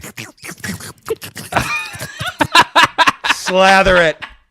Okay, SLCP Shooter says Pretty Bird, Crack Shack, and Super Chicks third. Oh, Haven't been to man. Pretty Bird. Haven't been to Pretty Bird. MLI Jazz Fan says, I hate paying for a bad chicken sandwich. Problem is everyone thinks they have the best one. And that is the thing. Like everybody in True. chicken sandwiches It's are like, true. oh, our chicken sandwich is the best. Well, Come, and then come get my breast. dude, and then you have McDonald's that just tries to imitate everybody. They're always Oh. trying to add like what the hot thing is right now. Well, Yeah. you know what? Interesting you bring that up. They're having, I think it's Pokemon. Mm-hmm. They're bringing Pokemon back to their kids' meals. Mm. Their Happy Meals. Are Happy Meal prizes still a thing? That's Yes, not what we're for little about. kids, They're not a thing for you because you don't have a little kid. Yeah. For a little kid, though, I think it'd be a thing. Yeah. Wow, that was kind of cold-blooded. Well, I just think it's just the reality of the situation. Just Like, reality. I just, you know. Well, like, but they're saying these cards that they're putting these, I think it's Pokemon. are I they can't doing remember. it like if we went to McDonald's today? Could we get one of these? Have they Yeah, rolled it and out they already? put a unique card in every Happy Meal. Interesting. So Okay. if you get a Happy Meal, you get one of these Pokemon cards that's worth a gajillion worth something or other to somebody. This is inaccurate. No. On some level, but Just more trash you're going to put in your house. I agree. Gabe Levely says the coolness and acidity of pickles mixed with the warm crunch of the salty chicken patty sends the MFer right to the moon. Having fun is the name of the game. Good job. Yeah, I agree with that. Ken Williams says, yeah, avocado is yummy on a sandwich. Yes, it is. On a sandwich, yes. On a sandwich, yes. On a grilled chicken sandwich, I love Yes, avocado. yes. Grilled chicken, I love On a avocado. fried chicken sandwich? Not a big fan on fried. Grilled, I'm about it. See, I think that part of the problem on a grilled chicken sandwich with avocado is that it's like slippery. That's it slips true. out. It's messy. That's on true. A fried chicken sandwich, it can be. It gets into the grooves. Yeah, the grain. And stuff. Yeah, and stuff. And, the you wedge. know, yeah. The wedge. I'm just saying there's a way to do this right. Dude, now I'm starving. Kay Nurin says Damn. butter pickles. Yes. Mrs. Monty hates buttered pickles. Like, I like that jar of pickles that you get from Harmon's. And you can just eat like 3-4 of them at a time or 30 or 40 of them at a time. But she won't allow me to buy them anymore. She says I'm fat. Well, so, you know. Yeah. Fat. Oh, boy. Anyways. There you are. Kurt Meyer says, Mrs. Monty, some days you need the Board of Education. The Board of The hell does that mean? I don't know what that means. Is that like a spanking reference? I don't know. Ken Williams says she ignores you, Monty. LOL. Yeah, we're married for like 25 years. She ignores me. Unless it's payday, then she doesn't ignore me. NY Jazz. It's not true. She makes more than me. I'm all about avocado on a sandwich. Certain sandwiches. Brother BKL Contreras says, I probably gotta buy some chicken sandwiches in the grocery. Please, I want my chicken sandwich, Mrs. Monty. P.S. Don't give me some sandwich. Don't give some sandwich to Monty because he has one, Mrs. Monty. LMAO. I think that's a sexual reference. I could be wrong. You know, maybe. Okay, I don't know. who's ready? I'm too innocent. Here we go. Talking with Raphael podcast on PBS. On PBS. Live at the Masters. He says, I haven't been to a Super Chicks or a Slim Chickens. I'll try this weekend. Go to Super Chicks. Yeah. Refi your mortgage first. Call Devery Davis and refi your mortgage, then go to Super Chicks. But in all seriousness, go to Super Chicks first, experience that, then go to Slim Chickens and see what you think of the differences. I think it's important you do it in that order. Yep. New York Jazz fan says, hello, I'm willing to pay for a good chicken sandwich. I have no interest on gambling on it if it's good. We do not have good chicken sandwich places I know of in New York. Oh. That's rough, there you bro. go. Wow. Manchild says Mary Brown's has the best chicken sandwiches in Toronto. Okay. Ooh. Okay. Ken Williams says, I can't stand Chick-fil-A, my guy. Yeah. Talking with Raphael podcast on PBS Radio says, I'm not trying to ride Harmon's a lot, but their chicken is bomb. And if they make a sandwich, it will be top 5. Well, I got to tell you, we had wings. Look at this dummy over here the other night. He's at Pick and Save or whatever that grocery store is called. Winco. Jesus. I can Pick never and remember. Save? That's not even close. I can never remember the name of that store. no, I guess not. You know what annoys me about Winco? They don't take credit card. They only take debit card. That is annoying as hell. Anyway, dumbass over here is at Winco Foods. Right. And he texts me and he's like, hey, man. Hey, bro. They only have the bigger drums. Yeah, like actual drumsticks. He's like, they don't have the small drums. I'm like, dude, that's a drumstick. What's wrong with that? Did you never watch the Flintstones? What's wrong with that? They're not as good as drumettes. Turkey leg. What's wrong with that, bro? It's not a drumette. Who cares? And this is what I don't understand. I think you missed, like, you're missing certain, like, something in your chain of DNA that does not allow you to identify what good food is. You're the same guy who partially likes flats. Like us real men with testicles and stuff, we don't eat flats. They're definitely real. Okay? And then you're like... done? Yeah, I am. I should stop. Okay. Damn, she just jumped in on you like that. She did. You know. See, but I actually listen to my spouse. Right. Speaking of which, let's get this last topic in here. Because this is funny, I think. John Cortez says, talk college football, please. We already did. We already did. All right, before we get out of here. Yeah. Speaking of my wife not listening to me. Jake was having some interesting conversation on text or something the other day. Where did you see Twitter. this? On Twitter. How much can you spend without running it by your spouse? How much can you spend with not having to ask your wife? First of all, I'm the king of my castle. Here we go. And the president of my bank. Elon. I don't ask anybody's permission to buy nothing, man. He doesn't. I actually don't. I should. But he doesn't. Is there a number that I would have to run by you? Well, I mean, no. So here's the difference. I think in our relationship, we both made good money. So I'm not trying to get up in your stuff if you're buying a pair of shoes when we have the money for you to buy a pair of shoes. Right. We're married. Everybody knows you don't try to get up in my stuff anymore because we're married. I was talking about. Anyways. I think we've gone over the car situation before. That's a good example. Yes. I think if you're signing us up for anything that is a long-term payments, like, if it's going to be a car payment every month, I think that's where, we got to. But what if the car payment is the same or goes down? Do I have to ask permission? We're not going into this one. We're not going into this one. Because you like to say that, never mind. We're not going into this one. So if you're spending $500 on an item, in general, I don't care. Right. If you're signing us up for a $500 payment every month, okay. Like the hot tub, we like, hey, are we down for this? Are we down for paying for this? Are we going to pay this off? But wow. Anyway, I agree with the hot tub. We made that decision together. I think the hot tub's been amazing. By the way, hot tub in the summertime, amazing. Bomb. Amazing. Bomb.com. Ken Williams says we have a $500 limit. Okay. So anything under 5, you're good. Yep. Giggity says it's better to ask forgiveness or for permission. I think that's one of the worst rules ever. Yeah. Now, as a parent, I would tell you don't ever ask for forgiveness because I'm not giving it. Second, as a husband, I routinely ask for forgiveness so that I can have sex. So, Come on. Which is, I'm being totally stereotypical. That's not true at all. Yeah. I don't think we ask for much permission or forgiveness in our relationship, do we? No, but you guilt me a lot. Like you've always done it. It's like it's always been a thing, and I've gotten used to it, so I don't let it affect me anymore.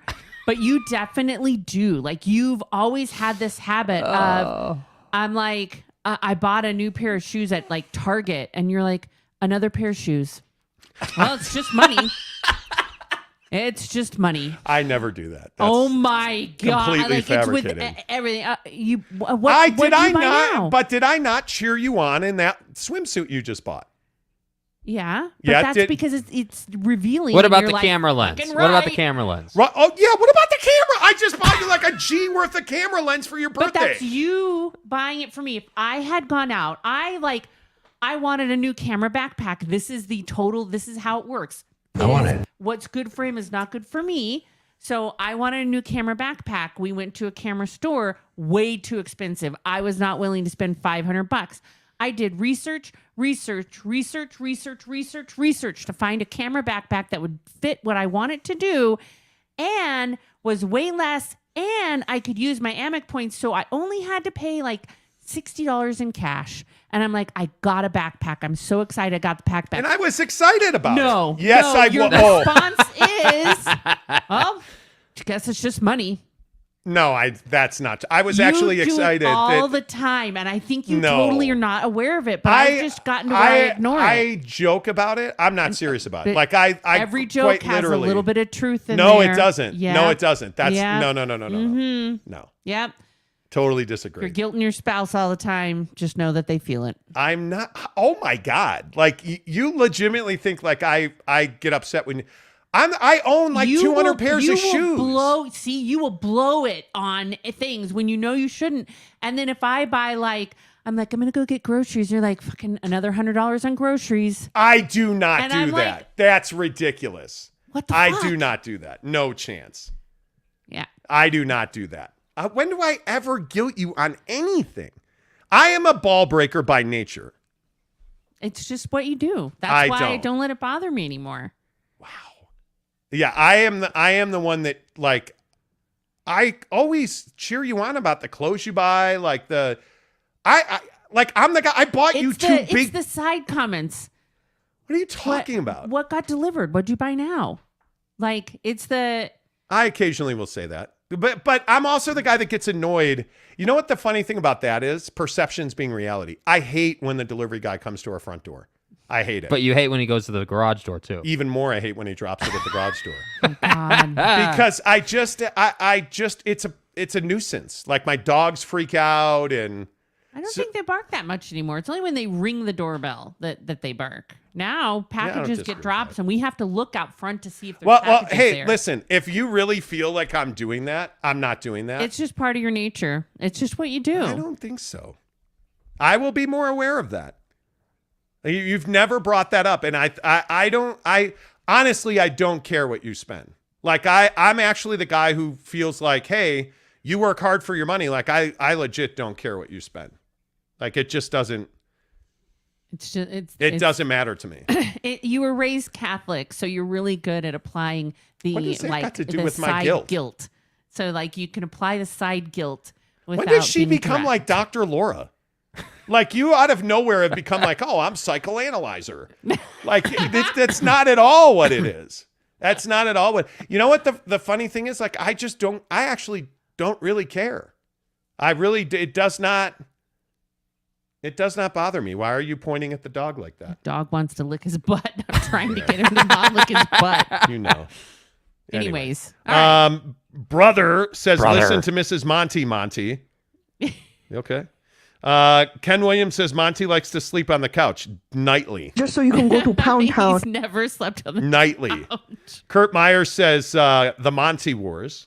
NY Jazz fan says my wife and I are on the same page and know what we both want. I don't ask her, and she doesn't ask me. We both are a little addicted to watching accounts grow and investing, so it works out well.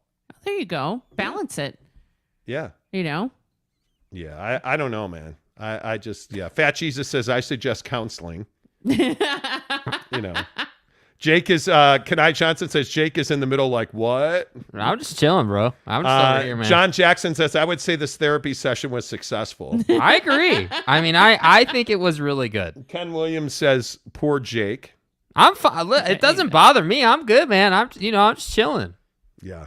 You know. I'm just chilling. Gabe Ledley says, I'm pretty sure Amazon has hired ninjas to work our neighborhood. Those dudes don't even trip the ring motion detector 93% of the time. See, they come up behind the bush, like they just come around the side of the bush and they drop it on the porch and leave. Did you guys and you're like, see? What the hell? By the way, did you guys see? Speaking of this, did you guys see the story about these Grubhub drivers that are dropping off the food, taking a picture, picking up the food, and leaving with it? What? They're stealing people's food. No. This is why you have to have a video doorbell. There's just so many reasons, like whether it's Grubhub and or that's your where this is coming from. Or like, didn't one of you tell me there's going to be a show about Ring doorbell footage? Yes. Does that annoy you too? It actually, you can already submit your funny videos to Ring, and they're making a TV show.